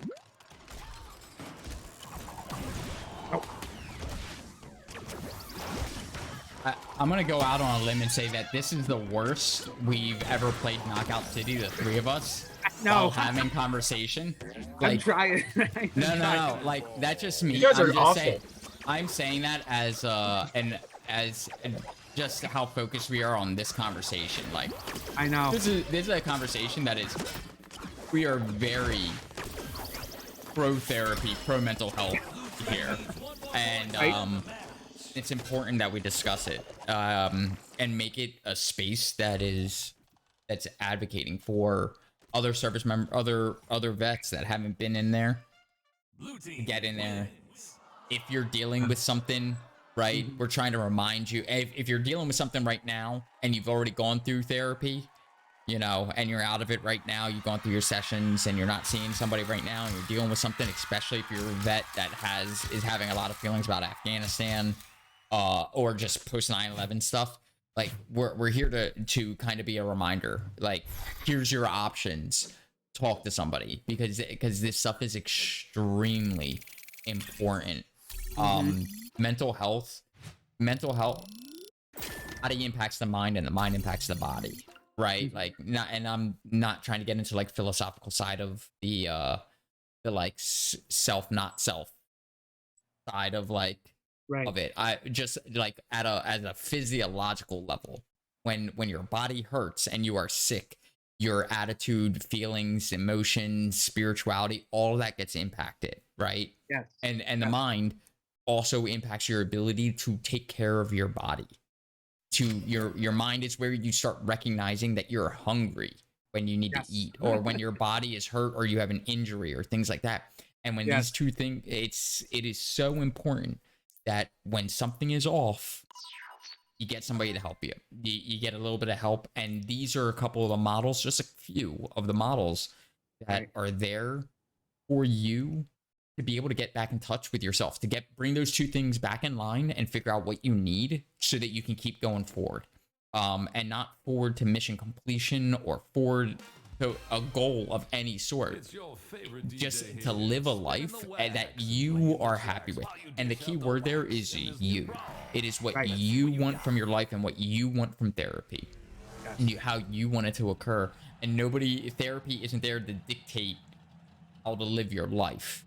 It's there to just help you realize the reasons you want to live your life that way, and let you know if you want to make any adjustments. Because maybe you're living a certain lifestyle that's triggering to you, and like our first series that we did here was with Mental Health Mondays was talking about substance abuse among the veteran population and the general population, but and that was massively important. But that's a lifestyle change that therapy helps you with, and that's why we advocate for it so much here. Yes, and my goal of discussing this is to just like highlight the options, like just to make you have just a little bit, or help you have a little bit more awareness about what those therapies might look like, because I I don't want people to go into therapy thinking like, especially if you get a therapist that's like, oh, well, like this is the best method and I think that you should only do this one and only consider this one. Like that might not be the therapist for you. Maybe you might need to think about kind of, I like to describe finding the therapist as like finding the right pair of shoes when you go shoe shopping. You're probably going to try on a few pairs before you find the one that you like, because you have to. Research shows time and time again the most important thing about therapy is actually whether or not you click with your therapist. Regardless of modality, a lot of these modalities have like very similar results, and so the biggest thing is of course whether or not you click. What are your thoughts, Lou? I actually agree, and also just to piggyback, self-care is a big thing too. And my therapist tells me all the time, and I hate it because I always think that self-care is selfish, and I Right. I have to get over that ego portion of myself in order to really dive deeper. Like, okay, like what do I like, and what can I do for self-care? Because it is important to actually like, it's okay to step back and like really think about, Right. like, okay, like how can I take care of myself? And like even I agree with trying on shoes for therapists because I've been through many, and like now I actually have one that actually fits and it's really cool. It actually bounce ideas off, and like it does have like great dialogue with me. So like it's always good to have a therapist that you connect with. Yes. Yep. And when I love how you brought up self-care, and like a lot of people have that thought that like it might be selfish, or like maybe I'm like putting up boundaries is self-care. So saying no is self-care. Yeah. Just being able to be like, no, I don't want to go out tonight, or no, I don't want to do that, and prioritizing that need that you might have of just needing maybe some alone time, some me time, or just a break. That's self-care. Drinking water is self-care. Sometimes self-care is just like the basic things. It's not So walk around the block, like Yeah. whatever you want to do, that's what you want to do, and that's okay. Go watch a movie, do whatever you have to do to take Right. care of yourself. And This stream is self-care. Yes. yeah, like I feel great right now. Like this, like I actually love this. This is wonderful. Yeah. Well, thank you for inviting me on this. This is so great. So glad to have you. It's been amazing Right. having part of this conversation. I just want to touch on two things in chat real quick. First, Zadig, Phoenix dropped the link for you in the chat for you to join our Discord.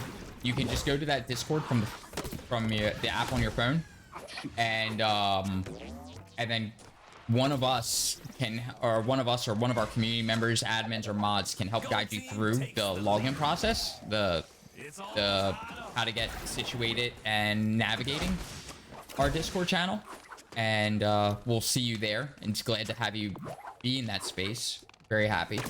The other thing that I want to talk back is Unicorn. Unicorn threw back to the EDMR conversation, in saying that anything you do to activate more parts of your brain while processing trauma has been shown to be helpful, because the trauma is stored in the brain in a very disorganized way. It was the brain's way of protecting itself during the trauma. So Right. the way they have that framed makes me think of that kind of therapy. I don't want to butcher the acronym again because I will. As like EMDR? is it EMDR? Okay, EMDR is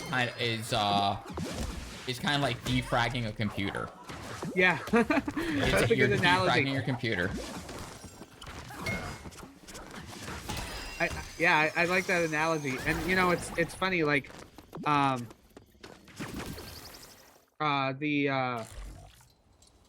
talk about these forms of therapy as like, you know, 3 of the big ones, and they are like, this is probably the most common 3 types of therapy you would find, but there are so many emerging therapies for trauma. Like there's a lot of good research just like in theater as a way of a coping mechanism for trauma. You know, acting, being able to just put yourself in another space for a little bit has shown to have very positive effects. So like, you know, creative arts therapy, being able to process through drawing or music or things of that nature, where you're actively creating or doing something that helps you reconcile what has been going on in your brain. All those things are extremely helpful. So like, just because I described these 3, it's just because they're the most common. And probably the most research has been done about these 3, but there's a lot of good research about so many other ones. So many.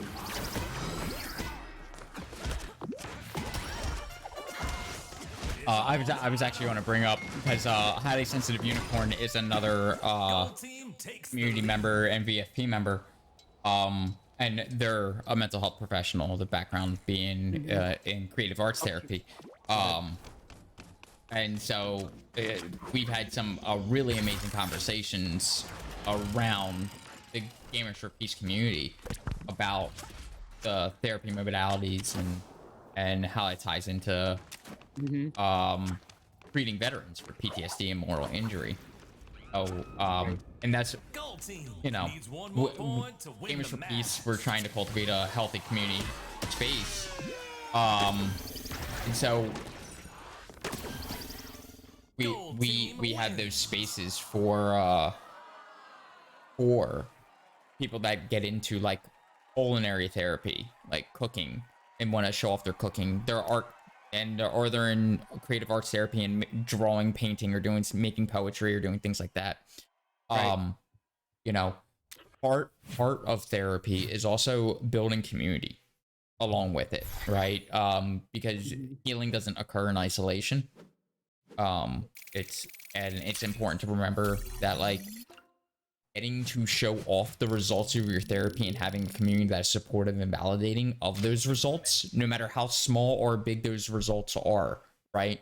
The fact that you drew a stick figure on day 1 when you were feeling really shitty, and you have a community that will uplift that, can change, and that is the healing process. That is part of the healing process, right? So yeah. I'm trying to not plug Veterans for Peace and Gamers for Peace, but I feel like I can just plug those 2 things in for most shit for veterans right now. I'm like, feeling bad about yourself? Come over here, I got a club for you. Feeling bad about yourself? Join the Discord. Right? I feel like I plug that all. Yeah. I can just keep talking about the space, but actually I had a question for Phoenix and for Lou. Krios wasn't at convention, unfortunately. But last night, on the final night of convention, Veterans for Peace had a film screening called Medicating Normal, talking about the overprescription of drugs, psychiatric drugs, in treatment of PTSD and other mental health conditions. It was framed slightly around the veteran experience in the VA, because 2 of the participants in the documentary were veterans with two different experiences of the mental health side of things afterwards. Team KO. And it was talking about medication and kind of treatment for PTSD. What were the 2 of your thoughts about this as veterans that have gone through various therapies that are mental health professionals? What do you guys think about that documentary in general? Just thoughts. No got you question or anything like that. Do you want to take that one, Lou? First. Yeah, I hate to admit this, but I didn't see it due to the fact that my internet died, and it throughout my whole neighborhood it was gone. So, and I was like, oh, on the last day. So, I had so many mixed feelings about that, and I think that more often than not, one of the things I've realized when doing therapy is more often like a both and kind of thing. So one of the parts in the documentary was this woman stated that she was on 17 different medications, psychiatric medications at some point, which is very plausible. Like I've seen, I mean, that's a lot. I haven't seen that many, but I've known some veterans that have been on quite a few, be it like sleeping medications and pain medications and psychiatric medications and things like that. Like it's plausible for sure. And that's horrible. No one should be on that many medications.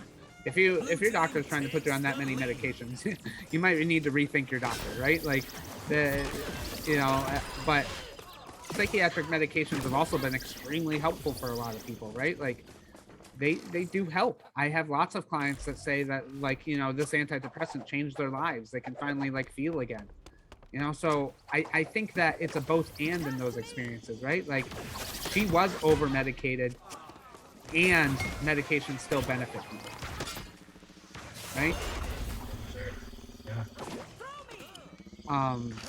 So yeah, I had so many, and as I don't prescribe medications, and that's why I avoid talking about medications on this channel a lot, because like it's just not my expertise. It's not something I'm trained in. I do a lot of like talking about medications with people, how it's currently affecting them, and yeah, there's variations on how those medications affect people, but they're also like not a right. I have so many thoughts. I ranted in the Discord about this, but like there are and medication is not a fix-all or anything like that. I like to tell my clients a lot, like when I also never bring up medication. I wait for my clients to bring it up because it shows that that's something that they're considering. I always paint it as an option, but I never harp on it. But one of the things I talk to my clients about when we discuss medication is that it is another step. Like it is not a thing that will make you feel instantly better. It will make you feel good enough maybe to be able to process and make the necessary like behavior and thought changes you might need for long-term change. But it is not going to be one of those things where I will instantly feel better. So I try to set those expectations a little bit lower, because it often, isn't that fix-all.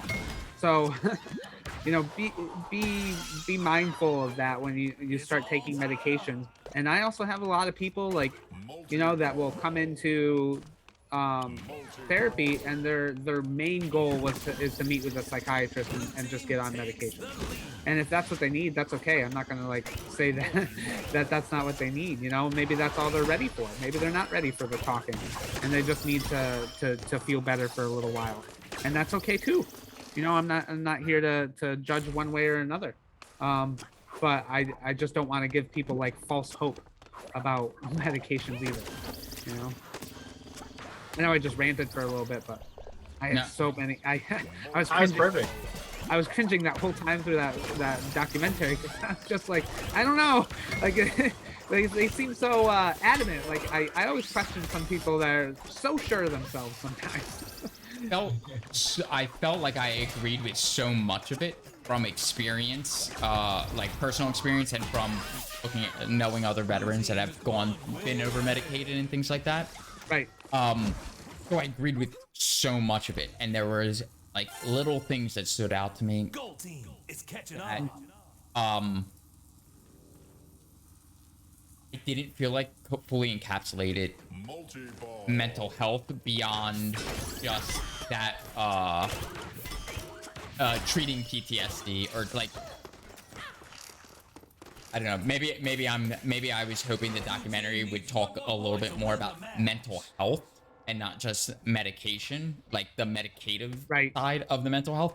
I thought the documentary was great, and like there was nothing in it that would have made me turn around and go, oh no, I can't, like this is bad advice or like bad research or anything like that. Like I think the research was very well done.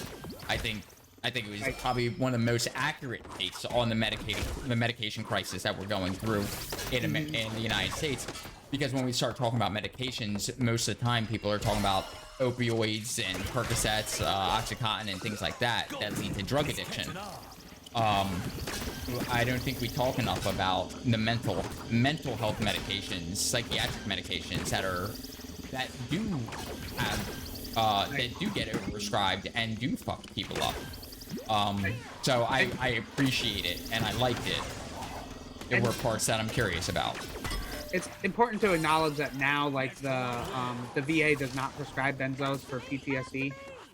But the other part is like some people have comorbidities, so PTSD and anxiety, and so I could see like maybe a psychiatrist doing that, but like I don't know. I like how Highly Sensitive Unicorn in the chat brought up medication. I'm assuming that they're referring to a Band-Aid, not a cure, but we need Band-Aids sometimes too, right? Or we need Band-Aids too sometimes. And yeah, that hits the nail on the head. Yeah.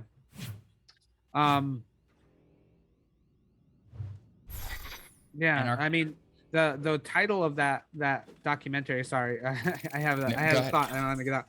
The title of that documentary, Medicating Normal, actually comes from a book. And the guy was in the documentary. His name was Alan Francis. He wrote a book called Saving Normal.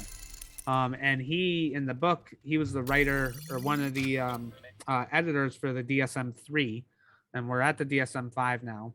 So he was one of the editors for the DSM-3.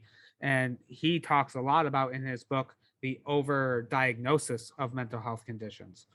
So, and that a lot of mental health conditions are really just a natural part of being human. But I also want to emphasize that like sometimes the natural part of being human is needing someone to talk to and process around your experience, right? So that's like not necessarily trying to put a jab at therapy, that you don't need therapy or wouldn't benefit from therapy. But it's also that like, the expectation, like some people, I have depression and therefore I will always be depressed and there's nothing I can do about being not depressed. That's not necessarily true. You'll go into remission for your depression for years, possibly. There are lots of people that are depressed for a short amount of time because of an external stimuli and events that happen, and eventually they're not depressed anymore. That happens a lot. So,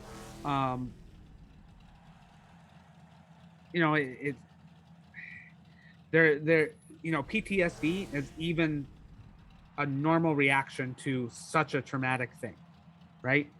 I like to say a lot of the times the behaviors that even PTSD, depression, anxiety, they served a purpose at some point, but they no longer serve that same purpose, right? So, and that's where the problem comes in. The hypervigilance from PTSD served a purpose when I was in Afghanistan, for sure. It was a good thing to be hypervigilant there, right? It's just not now. It doesn't serve that same purpose now. So, I think that's just an important thing to recognize. Yeah, I agree, Highly Sensitive Unicorn. It was like missing a conclusion, missing something at the end that kind of summed it up and gave you hope, right? It just felt like no medication, don't do that, and then that was it. I still really appreciate the panel, and I want to Jesse Gould from Heroic Hearts Project was on that panel, and yeah. I really want to discuss with him or somebody from Heroic Hearts a lot more about psychedelic therapy, what they're finding out of it, the details of it. If anybody knows somebody with Heroic Hearts, put a bug in their ear and come on Gamers for Peace, because we would love to have them as part of the conversation for some games and therapy talk. Well, as a as a VFP staff member, you would think maybe that you might have a connection. I mean, like, you might have that connection. I might, just possibly. I might possibly, but we'll see. I would love to have that conversation, because actually when I was doing some additional research, like I wanted to make sure my facts were up to date, you know, and everything when I was preparing for the stream tonight. So I did some research, you know, and looked at some journals, and when I just searched for like PTSD psychotherapy, the psychedelic journals were some of the first to come up, or like the articles about psychedelics were some of the first to come up. So it was really interesting that they were in these journals that I was looking through about, you know, PTSD treatment. So they are becoming more mainstream. So it's I would love to learn more, to be honest. Yeah. Go ahead. I didn't mean to interrupt you. I was just gonna say they are often psychotherapy assisted, right? So like it's like psilocybin and a therapist who helps guide you through the experience, right? Come on. So, yeah, go ahead, Sin. I'm trying to throw this guy into the train and I messed up. Right? I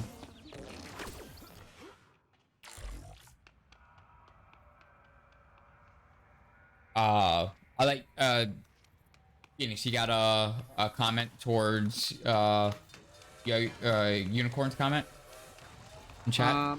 Can Lou read it? I can't read it. Okay. Let's see.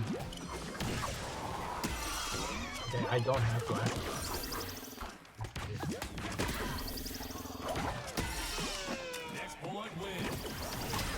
Oh! Team wins.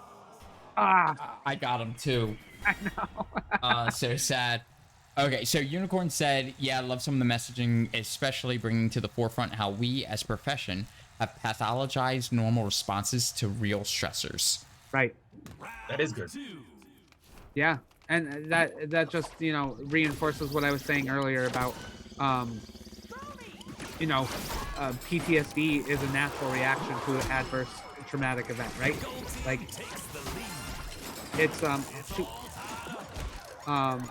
being depressed and sad about like losing your job is a natural response, right? Like, you know, being nervous around, you know, an area maybe that like you were assaulted at is a natural response, right? Like those are all very natural things to happen. So yeah, there is this like rampant overdiagnosis, and you know, if you look at some of the criteria, like anybody could qualify for it. So yeah, she exactly right. And so I highly recommend that book, Medicating Normal. It does, like, I think Alan Francis does a very good job of putting that into perspective of overdiagnosis and diagnosis in general, because you learn, like, you know, there's a lot of good research around these mental health issues, but there's actually not a good like consensus on what the diagnosis really should be, right? Like, how do you determine someone has major depressive disorder? Usually like there's some sort of time frame or something, but you know, and there's a bunch of criteria, but like that criteria is like just really kind of like a consensus among like some major doctors in the field, but not like a well-researched consensus. Like it's not definitive.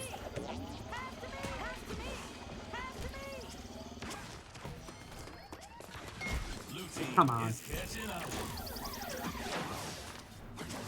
All right, after we're like done talking, we need to play like a solid game where I feel like we can win.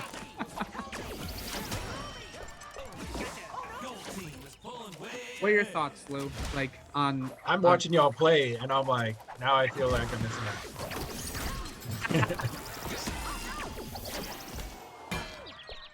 Yeah, I do agree with like the medication that I'm on actually gets me through the day, which is wonderful.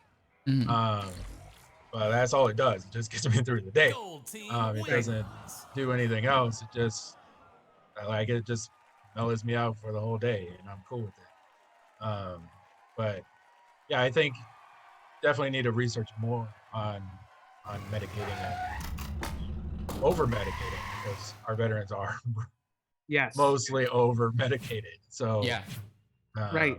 Yeah, and I think that also speaks to veteran personality in general, though. Like, Right. you know, we want a solution. We want something definitive. If I do this or if I take this, then I will feel better. Right. And, you know, therapy's never often not like that. You know, it's not as cut and dry. It's not as definitive, and you might not get the clear cut answer that you want. You know? It's definitely a process, you know, Right. like we're like, this will help, but you have to do the work. And then and then medication will help, or, you know, it won't help. Like you have to be honest with your doctor and be like, hey, this isn't really working. Can I try Right. something else? Or, you know, like just, you know, it's just have that conversation with your doctor and like, Right. you know, this helped, this didn't help, this is doing this, and then they'll tweak it and do whatever you need to have. So. Mm-hmm. I think the film was an indictment on the mental health care industry as a whole. More so, I want to say more so than the actual treatment or even the medications themselves. It focused on the medications, but the issue is like Ludog and Phoenix are saying is the over prescribing and even like the DSM. A lot of the conditions that we start talking about and pathologizing are only conditions because they make it so it's hard for you as the end user to operate under the conditions of capitalism or under the current society in which we're operating, the heteronormative society that we live in. There's an expectation that you're supposed to work, and like, it's my personal opinion that like you shouldn't have to work 8 hours a day for 40 hours. Like 40 hours a week is a lot of your life, and yeah, you're going to be depressed and anxious when every single thing that you do is timed and you're worried about how much money you're losing or not having, your benefits are tied up and all that. There are some massive intersections with just American society and like and mental health as it gets diagnosed or prescribed or like even seen. So no, like yeah. That's what that was a huge standout to me. It was like they're like, none of the things inside the DSM are real, but they are real because that's a society that we have to live under. In order to get the help we need. Like, we still have to identify, label, and address these things that are making it so that we can't operate well enough to somehow make it through each day. Right. I'm, you know, and maybe I sound like a typical therapist, but I blame insurance companies for all this heartache. Like, if insurance companies didn't exist, I wouldn't have to try and diagnose people in the first session, and I wouldn't have to, like, you know, only use modalities that are coincide with that diagnosis in order to help people. Like, there's so many things that insurance companies end up controlling and negatively influencing. And that's what, like, Alan Francis talks a lot about in his book, Saving Normal. Is he just didn't realize how pervasive the influence of insurance companies was going to be. And so, yeah, that's my my take on that. Is like, you know, insurance companies just like, how am I supposed to diagnose somebody in a 45-minute session the first time I meet them? Because I can only make that diagnosis based on what they tell me, right? Or maybe that's only if they open up to you. And that's only if they open up to me. So how am I supposed to know that, like, my diagnosis of major depressive disorder is correct versus PTSD, right? You take some time to get to know somebody, to build that connection, and then make it like a definitive idea of what that might be.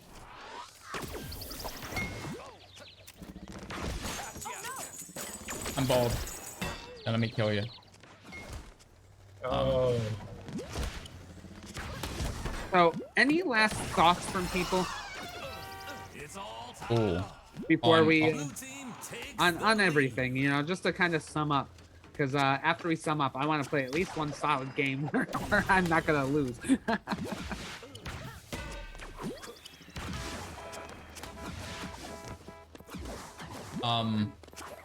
Here's my final thought, because I don't want to be the last thought on this. I'd like to leave that for either Phoenix or Lou or Cruz. Somebody that's not me. Drink water, exercise, smoke weed every day, make friends, build community, and those things are all part of all the therapeutic treatments we've discussed tonight. Yes. Every single therapist that you see to, no matter what modality you're being treated in or what symptoms you're presenting with, they're going to turn to you and be like, you exercising a little bit? Are you eating food? And are you drinking water? If you're doing those three things, then we can start treating a lot of the other concerns. But it's important that you do those three things because it helps. If you're not doing those, it makes therapy harder. Right. It's part of therapy to do that. So do it. Go drink water. Go exercise. And we're your friends. So we're happy to be friends with you. Come hang out. All that good stuff. Yeah. Thanks for joining us. I'll turn it over to somebody else. I'm done plugging myself.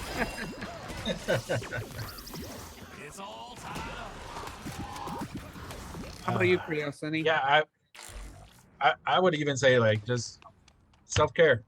Self-care is so good for you.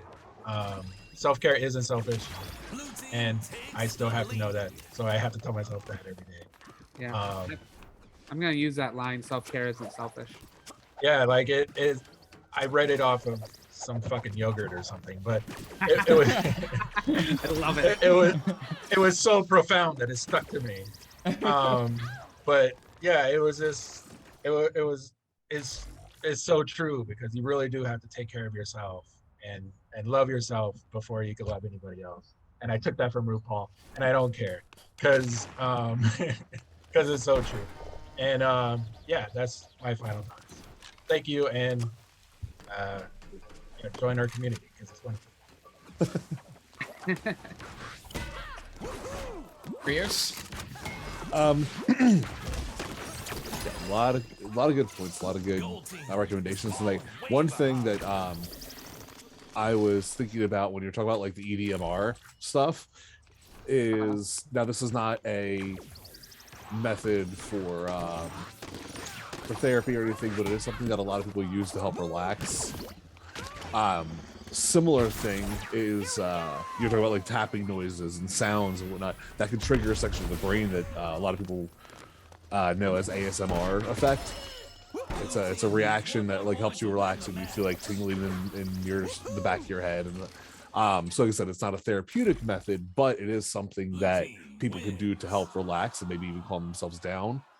The reason I brought it up, like I said, is kind of tied to that EDMR when you're talking about like hand movements or right. Things like that, because there are a lot of things that trigger ASMR. Sometimes it's light, sometimes it is movement, sometimes it's certain sounds. Like when you're thinking about something, you sit there and tap, it helps you relax and get your thoughts in order, and that's actually an ASMR response kind of thing. So while not therapeutic, don't hesitate to go to YouTube and check out these ASMR artists out there. There's a ton of them, and you just got to find the one that works for you, the style that works for you. Like for me, I like the sounds of fire crackling, and I like the sounds of like tapping noises. Some people prefer like whispers or different things like that. So all kinds of stuff out there. It's a little weird to listen to at first, but it definitely can at least help you relax and bring you down when you have that time to sit and listen to it. Right. So yeah, I'll often do the tapping my collarbone if I'm really like trying to process something. Yeah, that's one of my favorites. I was shown, was it like use your right hand, left eyebrow, left hand, right cheekbone, right hand, left collarbone is what I was shown, so that you cross your midpoint line and hit those. That's what I was shown for the tapping. And that's if nothing else, it helps you realize that you're in your body. It just gives you spatial and body awareness just for a moment, and it kind of feels good. It's like a little massage, just Yep. you know. And if I see you doing it, I'm not gonna make fun of you. So feel free to do it. Do what you need in the moment to help you how you need to. Definitely gonna use it. I like Super Destructo's comment. Like, yeah, no, can't cry if I'm dehydrated. Yes, drink water, people. Yeah, drink water Drink so you water. can cry and process. Yeah, crying is good, honestly. It's that release some people need, you know. But you know, to sum up my portion is like, you know, like I mentioned earlier, none of these modalities are going to be definitive. They're not all going to look for work for everybody. They're not all going to like be the cure all either. Like you might get through CPT, feel a little bit better, but also be, you know, still a little triggered, and that's normal. It's okay, you know. And I think it's pretty normal to feel worked up or anxious or you know, have a lot of those symptoms after a traumatic event, you know. So, but that doesn't mean you shouldn't try it, because you will see some improvement, you know. So it's not about curing the experience, it's about growing from that experience. And you integrate that now, you know, experience you've had in your life. You integrate that experience into your life, so you're accepting that has now happened, and you're moving forward from it with a new perspective, you know. And that's what I think therapy honestly helps people do, pass you through. But oh, I caught that. And yeah, self-care, drinking water and doing some exercise and eating the right foods. You know, there's a lot of good research now that shows the connection between gut health and some mental health conditions. So that's been really interesting research that's been emerging lately. Yeah, there's some research showing now there's gut health is linked to major depressive disorder. So like, you know, not eating the right foods literally just makes you feel bad. It's funny that we need a study for that, but if you're eating nothing but McDonald's chicken nuggets for a week, you might feel bad. So you're saying don't eat Taco Bell around the clock is what you're telling me. Taco Bell is not my viable food source. I'm not a dietitian, but I think that's a pretty safe assumption. I feel like you're judging me right now on my lifestyle, and I don't appreciate it. I made decisions, and you know, but didn't raise no quitter. So I'm 100% going to continue my lifestyle. Depression, well, be you know. damned. If you wrap stuff in lettuce, it's considered a lettuce wrap. So just put your burrito in a lettuce wrap, and you're healthy. I appreciate the tip on being the most healthy. Thank you, Phoenix, as my new therapist. You prescribed my medication as lettuce wrap burritos. That's right. I'm going forward with that. You can let us wrap. I mean, there's no carbs. That's good. So yeah, it's true. So when I walk into Taco Bell and I have like 20 cheesy gordita crunches with lettuce wrapped around them, and they look at me weird, I'm gonna be like, "Doctor ordered," and then just walk out. There you go. I'll be okay with it. All right. I'm gonna have to have you sign this liability waiver, though. We were talking about gut health, nothing to do with heart health, right? Right. I'm bald. I'm gonna die. All right. He messed up. Yes. Now we're gonna do some hardcore focusing, right? Unless you got anything else to add. Well, can you plug the rest of us being amazing? Oh real yes, quick? Of course. Yes, good call. So tomorrow night, catch us here again at 8 p.m. Eastern, 6 p.m. Pacific, right? Yes. For Rocket League. And if Highly Sensitive Unicorn in the chat can let me know what they're talking about, because I think they finished up their Star Wars. And no, they're still finishing up the Star Wars Bad Batch. Yeah, Awesome. Still finishing it up. And hold on, is it this Tuesday or is it next Tuesday that they're skipped? There's going to be no Rocket League because of schedule conflicts. Oh, okay. Stay tuned to Twitter for our schedule update for Rocket League, because I'm a bad host that forgot what the next session is.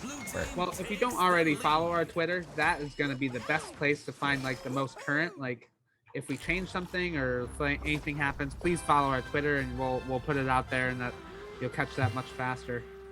Wednesday night this week is D&D, right? No, D&D was supposed. That was last week. That was last week. Okay, so we have nothing currently on the schedule for Wednesday this week, right? Correct. And then of course Thursday is community game night, because I know next week is the Lemma Circle. Yes. And then Friday, of course, is our military ad slam with Plantifa. So that'll be fun. Are you revisiting G.I. Joe again? Oh, I have no clue what they're planning on talking about there. Looking forward to it. I know that. I just don't know what the conversation's going to be. Yeah, I love the military ad slams, and Lou Dog, if you haven't seen them yet, like I highly recommend. I saw a brief version of it during your workshop, but yes, I was laughing very hard when I saw them. So yes, you might want to check that out, or even maybe even participate. They're always looking for more people to Absolutely. This is the week of Lou Dog. Right? Lou Dog's hardcore introduction to Gamers for Peace. Right. Catch him here every night at 8. He's taking over my job. I'm going on vacation for 3 months. Sensitive Unicorn has just confirmed they are finishing Bad Batch tomorrow. Yes. So yes, all right. Very excited for Bad Batch, the last episode of the Bad Batch series. That'll be really fun. Mm-hmm.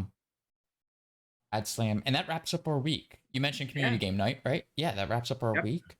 And awesome. Catch us here again next week for Mental Health Mondays.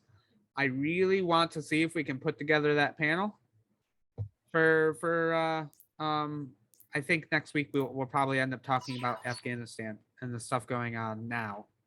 I look forward to that. Yeah, it's just going to be a heavy topic, and I want a week to prepare and identify some people that are willing to be on the panel and stuff like that. So at least give me a week to unpack everything before right. Yeah. For real, like I'm still struggling. But I think it'll be interesting. So stay tuned. Check out our Twitter for updates on that. And I hope you catch us here next week. Ludog. Yes. Ludog, you were mentioning something's going on tomorrow. You want to plug that and see if you can get some people out there? If you're out in the LA area and would like to come over to the Los Angeles Air Force Base and say fuck war and it's time to end war, go ahead and visit us. We'll be in around there's a sushi place around there. I can't remember the name off the top of my head right now, but look for that sushi place and you'll find me and a couple of media personnel that will be there from NBC and ABC. So yay. Thanks for plugging that. Of course. What time is that going to be at, Lou? Sorry. Yeah, we're going to be there by 11:30, and we'll probably be out there till 3 because we just want to get that lunch rush. We actually have some people from there's buildings from the military industrial complex around there. So we want to see what their thoughts are on this, on Afghanistan, and see what they think about us saying fuck war. So yeah. That'll be awesome. Really happy to hear that you're doing that kind of stuff. If you're interested in being part of the peace movement, the anti-war movement, and like what we're doing here, you should think about becoming a Veteran for Peace member. Link in chat. I say that as I die. Yeah, I saw that. We're a great community. Yeah. And I think it's wonderful. So, yeah, come join us. Come join us. Be our friend. Be our friend. One of us. One of us. I think that's all that. So now that we're done talking about mental health, do we want to not stream our many losses any longer? Okay. I want to get a win on the camera. Okay. You want win on cam. I want win on cam. All right. So it's time to get sweaty. Thanks for joining us, Lou Dog, because now you are 100% the host. We're going to be completely silent. Carry the show. Well, It's we're on gonna you be now. we're gonna be communicating back and forth. So if you hear us like shouting pass or ball up or something like that, that's just game time. Wait, we're not live anymore? No, No, we we're still are. live. We're gonna stay live. And okay. now, this is the after casual chill gameplay conversation. Oh yeah, after hours. Yeah, Yeah, we're in the sure. after hours. So what do you want to talk Yeah. about? Let's see. I could always talk about the Climate Crisis and Militarism Project again. Yeah, like I think it's a wonderful project that we're doing. It's a national project for VFP, and we're doing great work. Just trying to make the DoD responsible for greenhouse gases. So, yeah, I'm excited for it. I'm so excited to be working on, or essentially working on the stuff that you're working on with that. Yeah, like I think anybody that's willing to come, we're more than receptive to have people there. We're not very staunch on you can't be there if you don't love the planet. So come and figure out why you love the planet and why this blue marble needs to stay around here. Mm-hmm. Absolutely. Did you look more at that game Eco? I did, and I can't really like figure it out to play it yet. So yeah, I'm still gonna try to dissect it a little bit. I might have to buy it just to play it, and then like whatever. It's fine. It's only like $30 or something. You could probably find a YouTube on like a video of someone else playing it, at least so you could get like a preview of what it's like. Oh yeah, I forgot about the wonderful world of YouTube. Or even Twitch. You might even find someone on Twitch playing it already. That's fair, yeah. Is do we need to set up a server for Eco? No. It's not server based. So it's not like Valheim. Actually it might be, now that I think about it. I don't know enough about how the game operates per se. I've just read a lot about it at this point. And like the game you just can like create your own planet and you just try to maintain it and try to maintain sustainability. Right, while trying to build up your technology enough to prevent a meteor cataclysmic event. Yes. Yeah, a meteor from destroying your planet. So you gotta not destroy the planet in the process of building your technology enough to save the planet from a meteor. So what I'm hearing and understanding, this conversation has turned into Veterans for Peace, Climate Change, CCMP, the Climate Change Militarism Committee, is going to start an eco server, use that as the test bed to solve the climate crisis and develop the perfect legislation out of this game. 100%, yes. That's what's going to happen. And yes. And it's led by a certain Lou Dog, who's going to be the host of that Gamers for Peace show. Yes. You heard? Sounds like a great idea. Let's try to figure it out and how to create legislation from this game. Yes. I'm here for it. Let's do it. I mean, let's I heard Lou Dog say yes, and I tuned everything else out from that conversation. So I heard yes. If there's a caveat, it doesn't exist. Yes, Lou Dog. Fair enough. Yes, it is. Let's do it. All right. Let's do it. All right, we'll figure out the details in Discord. We'll figure it out in Albuquerque. Yep. Yeah, figure it out in Albuquerque. That'll be awesome. That'll be so fun. So looking forward. I'm sure we'll have many conversations. So yes. Oh yeah, and it'll be your birthday. And it's my birthday weekend. Yes, so why not? It's gonna be. That weekend's gonna be awesome. Yeah, I'm excited. I've never been to Albuquerque, so that was a big reason why I was like, yeah, I'll go. Sure. Yeah, me neither. I was like, Albuquerque. All right. Yeah. I mean, what is there in Albuquerque? You never like hear about Albuquerque on the news. Like, the only thing I heard about was through Breaking Bad. I was like, all right. oh, was that in Albuquerque? I knew it was in New Mexico somewhere. So I was like, yeah, why not? Let me go check out the Breaking Bad house at the same time. The only thing I know about New Mexico is that's where Area 51 is, right? Nearby. No, that's Nevada. Oh, well, I don't know anything about New Mexico. Yeah. Wasn't there a test? There was a test site there in New Mexico, I think, for pretty sure for nuclear weapon test site. Yeah. Yeah. Oh, sure. Okay. Yeah, that was what it was. I think they tested the A bomb there or something. And that's why no one goes there anymore. Yeah, I may be incorrect, but I do believe it was one of the test sites for the A bomb. That was what I think. Safety tip. Watch All right, out for those so to refocus on this game, this is a we're win, going hard. Right? This is we're a going win. for win, right? This is it. This is the win. We're not getting off stream till we win. Gotta win. Win. All I do is win, no matter what. All right, we need good communication. We need talent. Krios has been way too quiet. That's why we're losing. I'm blaming Krios being silent. It's good to blame him. Yeah, blame it on him.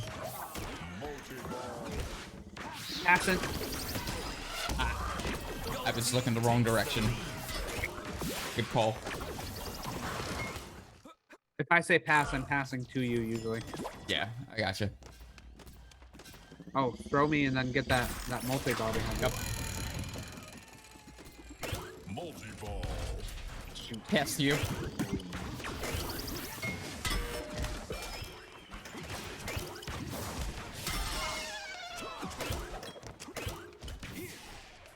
Phoenix pass coming in.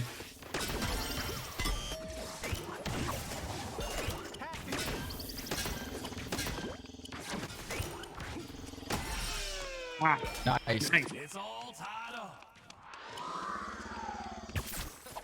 I will have to say this has been fun. For just a moment. I'm excited that you guys brought me on here. This is Yeah. awesome. And if you, I know you just got the Xbox. If you manage to get that set up, you can play some Rocket League with us. Oh, 100%. Yeah. Like, Sin actually gave me the link to download it. So, yeah. Nice. I'm in. I just have to know how to, like, Gold team takes the lead. position cameras and all that fun stuff. But yeah, I could probably do it. You know, honestly, like I've had a lot of fun just making this stream, like just setting it up and doing this. Like, you know, even if we're, you know, not getting a ton of views, it's just fun to do. Like I just enjoy being here. I enjoy playing video games with y'all, and I just enjoy the conversation because you know I live in such a like area where these conversations don't happen enough, and people look at me like I'm crazy sometimes when I try to have them. Yeah, absolutely. What Krios and Ludog didn't know is that by coming on stream, you've agreed to spend every night of the week with us on camera playing video games. Oh, all right. This is life now. Gold team wins. I don't know if my partner would like it, but you know what? Yeah. That's why you just bring your partner along for the ride. That's true. Yeah. That's true. It's an excuse for them to get their own system. All right. Yeah. My partner plays Apex a lot, but we don't have like a Apex crew yet. But we were trying to. The FPS team was doing it, and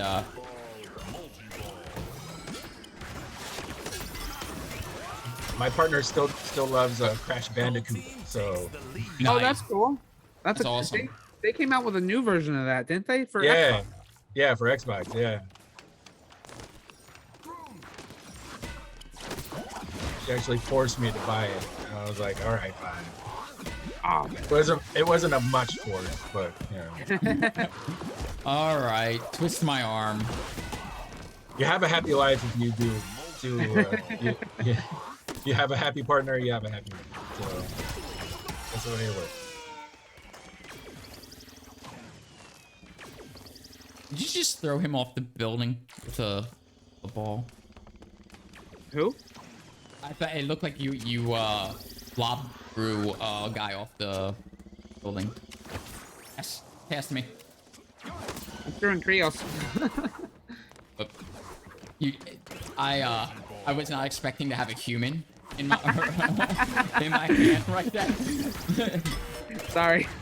Nope, it's okay. It was better than I was asking for, so. It's just what I had in my hand.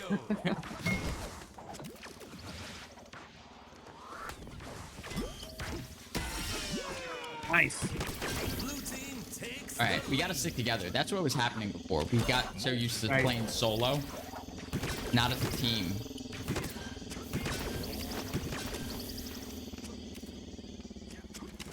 They're waiting for us. Careful. I saw them over here somewhere. Shit. Ah. Gold team takes the lead. All right, regroup. Yep. And Phoenix. Right here. Balled up. Where's Krios at? Yeah. Oh, he's behind you.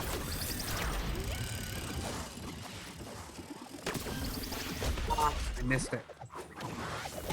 Oh, shoot.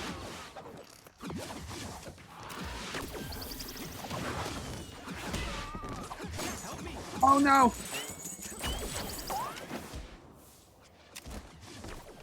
He didn't get me. Good. Just had a special appearance by my dog. Gold team needs one more point. The doggy? Real I missed the fast. doggy. Yeah. Oh, I saw it. Here. Oh, is that a schnauzer? No, Scottish Terrier. Oh, I love dogs. Oh yeah. Saw the picture you posted of that Yeah. dog's face in Discord, and Oh, thank you. I love that there's another one in our neighborhood, and it's a female dog, and I may be a grandparent soon. So, you know, maybe I don't know. Maybe. I don't know, but they've been on a couple of dates now. They seem like they're meshing, so no pressure. You know. It happens. The gift of childhood. Weather alert. It's definitely going to be an arranged marriage. So, Shut your windows and hide under your bed. This one's gonna be massive. We're winning this game right here, Yes. right now, and then I'm gonna respect Lou Dog's time, and because I told Lou Dog, I was like, dude, we only stream for like 2 hours. That's it. Well, I mean, if you really want to hop off, Lou, you're more than welcome to. But we're winning this one regardless of what happens. as you should.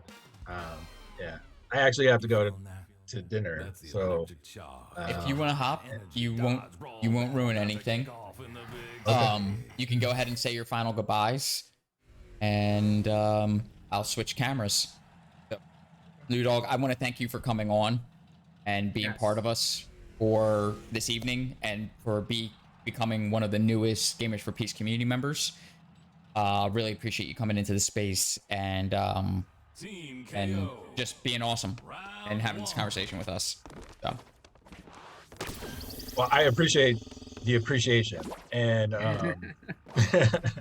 And thank you so much for providing this and giving me a space to talk, and it makes me feel better, and I hope it makes everybody else feel better, and that you're not alone, and yeah, we're here for you. So thank you so much, and I look forward to any time you want me on. I'm all so thank you. Awesome, great night, and we'll see you later. Yeah, thanks You for too. being here, Lou. Oh, absolutely. Have a good one. You too. Bye. I see you just balled up here. Yeah, because I'm alt tabbed. I was waiting to hit the Right. instant switch to the other screen, and it. Let me know if We're good. if I can throw you. You can. I'm here. Gold team takes the lead.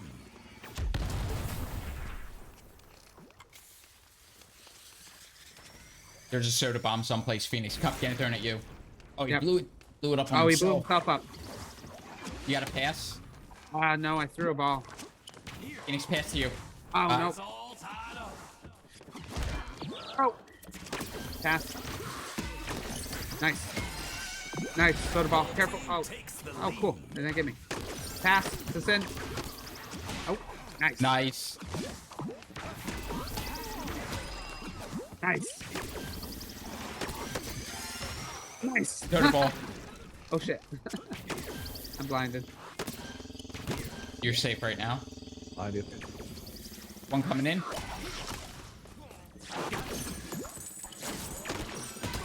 Okay. Moving back. Oh, where's everybody? No. Phoenix, it's a 3-on-1. Back out of that. Krios is coming up behind you. Got a soda ball I'm bringing to the fight. Falling up, Krios.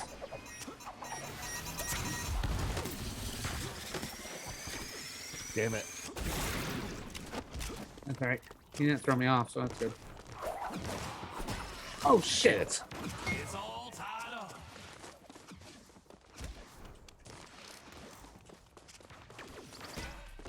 Alright, let's do this. Come on.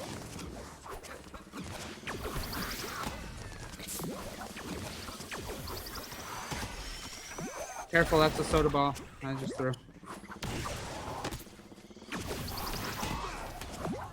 Moving to Houston, right next to you.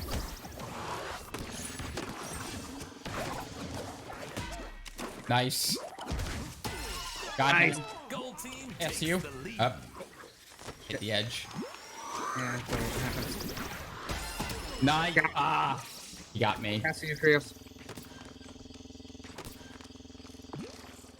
Well, that was an awesome conversation we had tonight. Like, Oh, yeah. having Lou Dog on here and just Careful, he's got one. okay. Soda ball. I hear it. Soda. Down. You guys got it. Clean it Krios, up. where you One at? kill. One See, knockout. pass to you, Krios. Oh, Phoenix, I'm bald. this I'm line is coming getting in old. on you, Phoenix. no. I'm ball. Ah! I was too busy. Blue team wins. My fault. You went up the ramp and Yeah. I just fallen behind you and messed that up. It's alright. No, it wasn't your fault. It happens. You had a plan, and the mouth can only communicate so fast. Round 2. Alright, I'm balled up, Krios.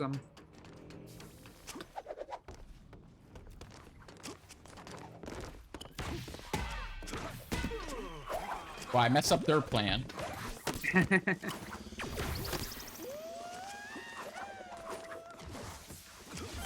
Got Nice, one. Phoenix. Gold team takes the lead. Soda. Watch the soda.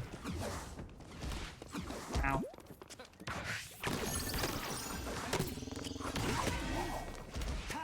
Ooh, right behind you.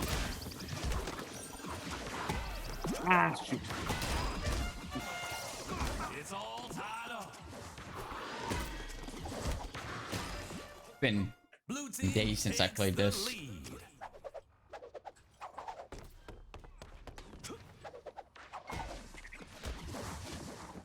I had 25 passes in one game the other day. Nice. Pass to you, Sen. Good pass. I Ah, missed. shit. Soda ball. Watch out. Ah, I sort of all myself. Fuck. Blue team takes the lead.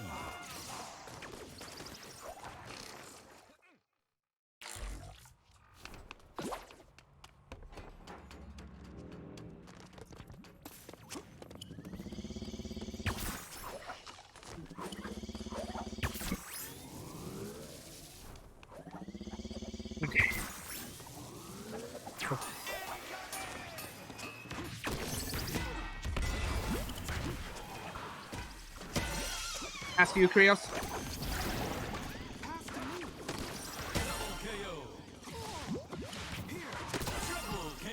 Nice.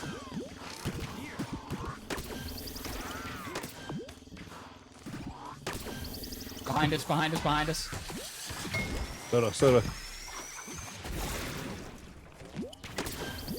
Fallen.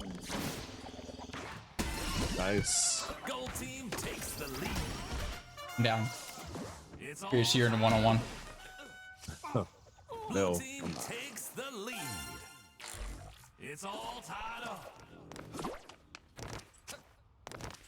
I trust you to make good decisions, Krios, with my body. Blue team takes the lead. We're not gonna get any. Don't say that. Don't talk like that. We're gonna get it. This is our epic comeback. Oh, I got soda. All up, Sen. Oh shit. Ah! Team needs one more point to win the match. Alright, Krios, finish me. Oh, I got you. Ah! I took it from behind. Yep. All right, I'll be right back. I need a drink. Alright.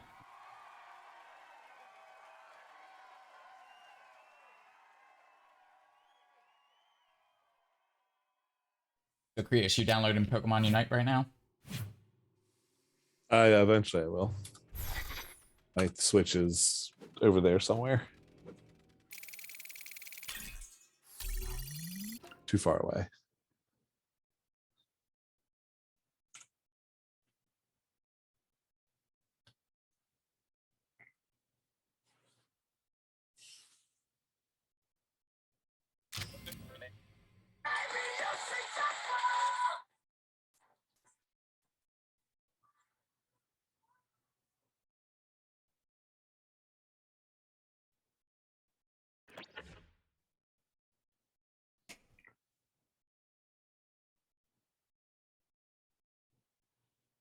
Ooh. I'll wait for Phoenix to come back. Give them something. Good. You're back? I wasn't rushing you or anything. Oh no, I was here. I was just getting a Okay. drink. Okay. So, Unicorn. Unicorn got me a gift. Oh yeah? Yeah, I'm really proud of this thing, right? I like the Alex and Ani bracelets, like the dangly bits, right?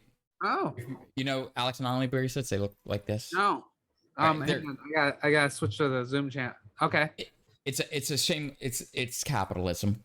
It's capitalism, and it's Oh, just that's trendy cool. trendy bracelets. But like this, they got it engraved.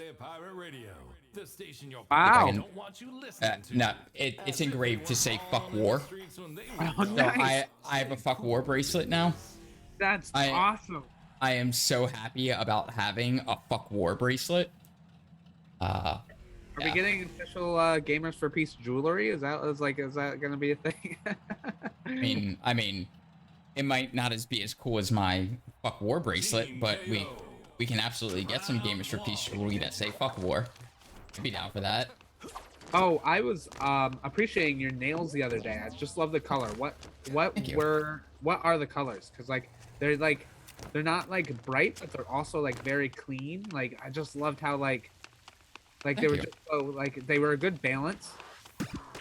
Just One's like really, one's a bluish black, sparkly bluish black, and the other is like an aqua teal color, with some sparkle in it. That I can't tell you the name of the colors.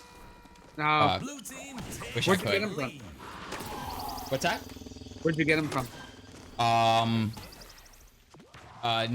Nail place by me. A nail place. Like I get manis sometimes, and this is a manicure from nail salon. Right. Well, I know you. Oh shit. I also do what it's called color street nails, which are like at home manicure kits that are pretty cool. Where they're like the nail polish is like in strips that you just put on your finger, right on your nail. I could not do my left hand by myself. Oh yeah.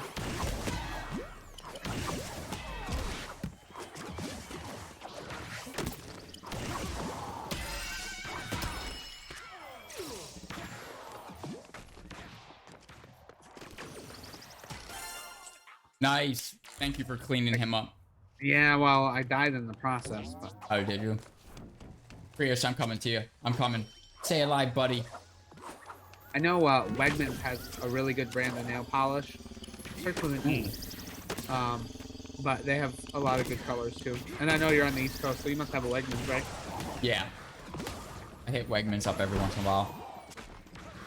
I didn't have Wegmans. Like, Wegmans has been around for a while, and like, because they were only like down in Virginia for the longest time. Virginia? Yeah, like DC, Virginia area, like Nova. Oh, had Wegmans, and Delaware and PA didn't have Wegmans until more recently. Because they are originally from New York. I didn't know that. They're actually originally from Rochester. There's the Pittsford one is the headquarters. Round point, blue team. Blue team wins.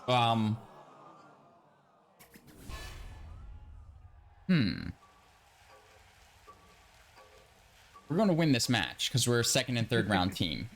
I know. Krios, I'm gonna blame you because you're not saying anything. It's Krios' fault. And the words that come out of my mouth aren't string appropriate.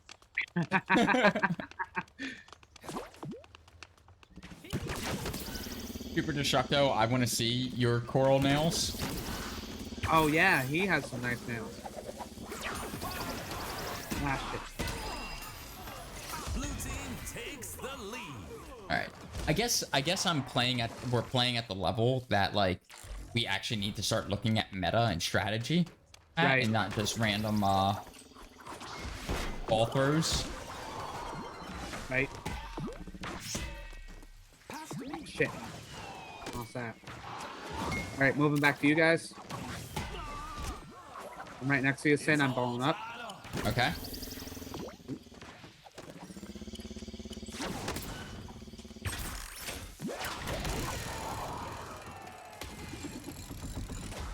Got him. Gold team takes the lead. Talking about. Nice throw. Behind you. Oh. It's all tied up. Here we go.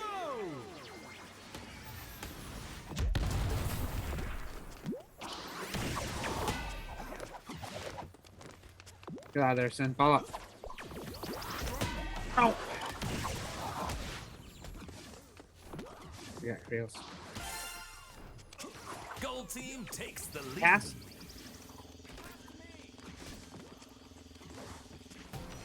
Behind you.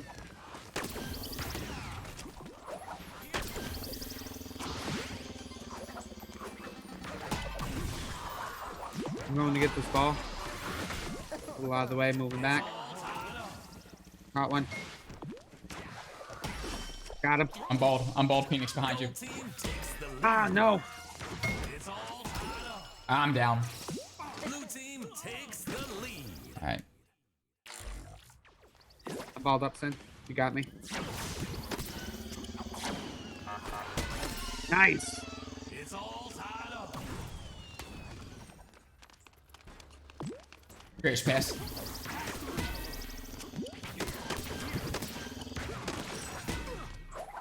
Going for this ball. Passing to you, Sin.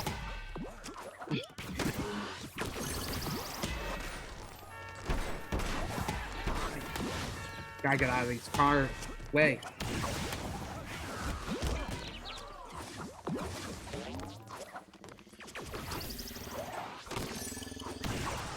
Phoenix, I'm behind you, balled up. Or Krios, pick me up. There we go. Nice. Nice. Got this ball.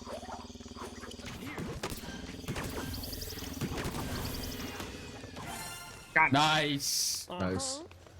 Pass back. Behind you, behind you, behind you. Nice.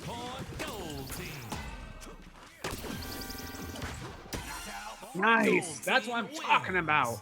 There we go. When we focus. When you focus. Focus. That's right. I'm gonna knife hand all day, every day. Just throwing knife hands out, man. Yes. Man. There is not a more aggressive hand gesture than a knife hand. And I'm surprised it doesn't get more widely used in like the civilian world. I agree. Or maybe I'm not surprised that it doesn't get more widely used because it is fucking aggressive.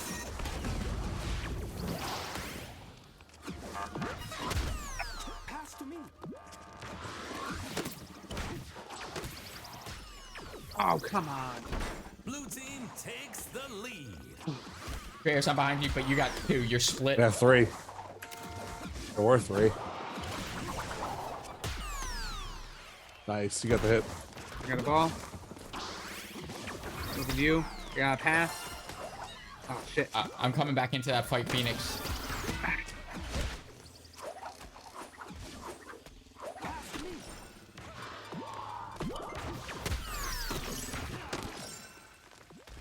Mother.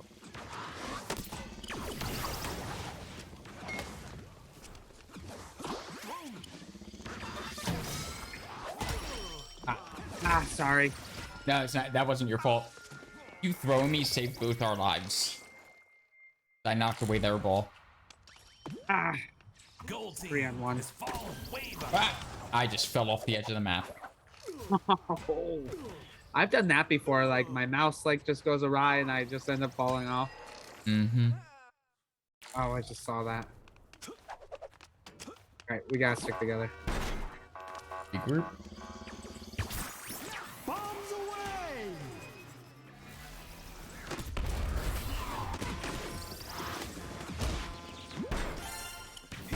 Phoenix, there's ball. Ah.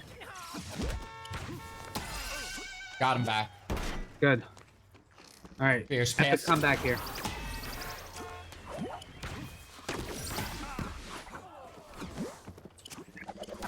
Got it.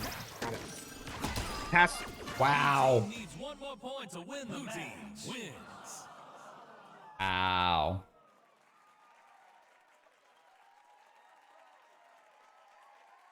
All right. I'm good for one more, regardless of what happens. I'm fine with that. And then I'm probably gonna play some Pokemon Unite. I've never once in my life thought that a MOBA would be slightly relaxing. Oh yeah. Yeah. It's not at all. It's just because I'm fucking insane.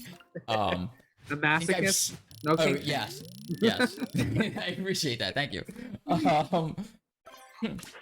No, it just so happens that like, I personally find it very cathartic when I start screaming at a Wigglytuff that the motherfucker shouldn't be in the jungle, right? Like Wigglytuff, like, because there's no chat in it at all. So I am literally with a switch in my hand, just screaming at Wigglytuff, and the fact that I get to do that is cathartic to me. I literally had this almost come out my nose. I've never felt more at peace when I'm like, oh, that Ninetales is whooping some ass. Fuck you, Wigglytuff. Fuck you and your squishy sing-songy head. Go fuck yourself. Yeah. Oh, I love it. Yeah. That's Sincerely's tip for therapy. Remit Wigglytuff until you cry. Hey, if that's what you need. I have a stuffed Squirtle that kind of gotten some abuse, A lot of nice hands. Squirtle? No, a lot of nice hands. What's you Squirtle? I almost feel like a knife hand is more intimidating and fucked up than just flat out like punching somebody in the jaw. And that's not me advocating for punching somebody in the jaw. That is just like I'd rather be hit in the face, or I'd rather be like punched than knife-handed in the chest. Oh yeah. Personally.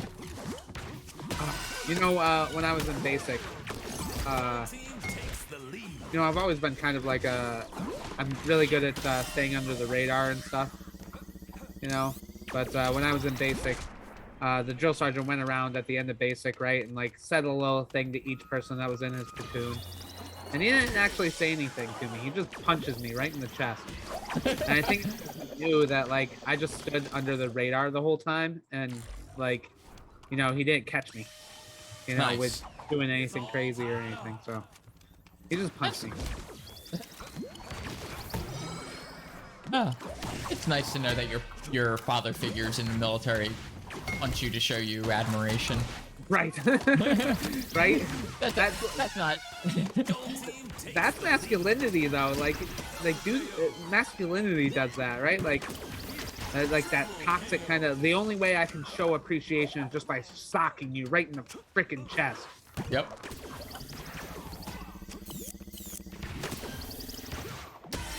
Nice. Got him. Oh, shh.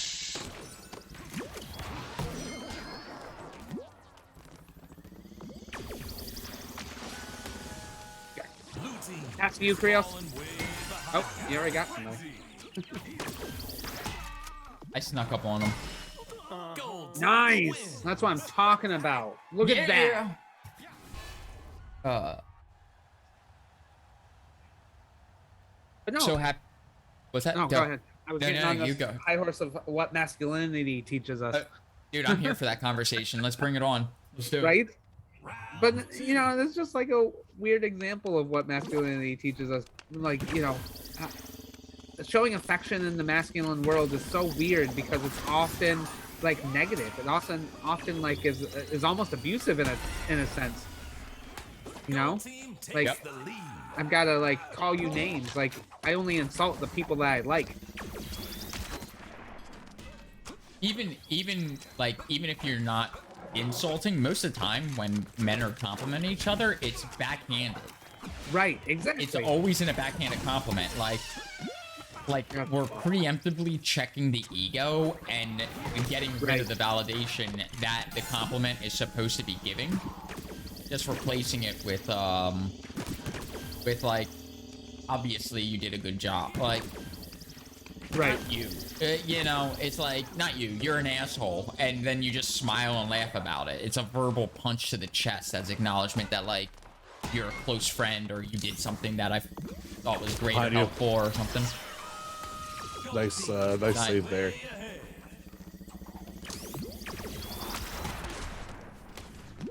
Phoenix, pass. Oh. Bingo bango. Did you get him? No, I'm about to. Nice. Nope, I didn't.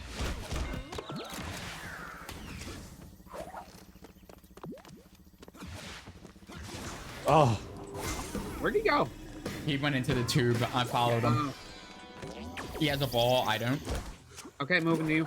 I'm trying to get him one, but it keeps bouncing. Pass. There's one behind you. Two over here.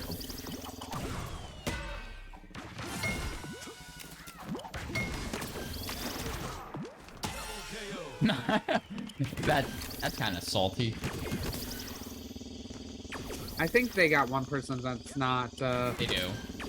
playing. Oh! Gold team needs one more point to win the match. Gold team wins. Now, did that person like stop playing because they were just discouraged about how good we were? That's what I'm leaning towards. But nice. it's a win. Look at the MVP. Whoop, whoop. Nice.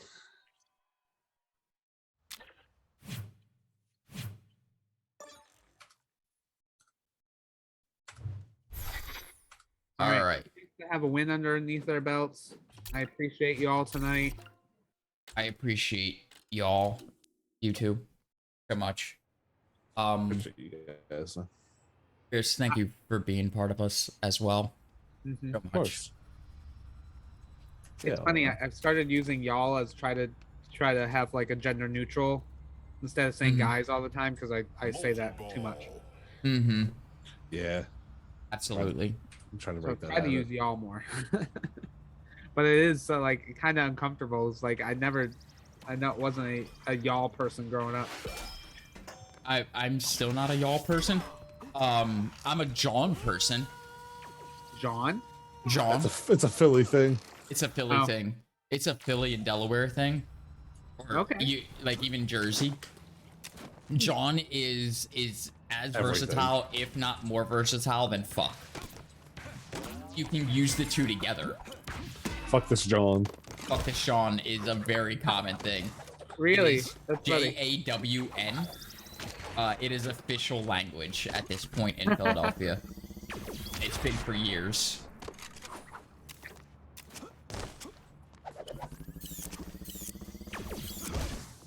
Uh-oh. I was about to snipe Phoenix. Okay. And with that, let me switch over to the tech side of things. Right. Well, I know we're still live, so thank you all for joining us tonight. Hope you can catch us next week for more incredible discussions.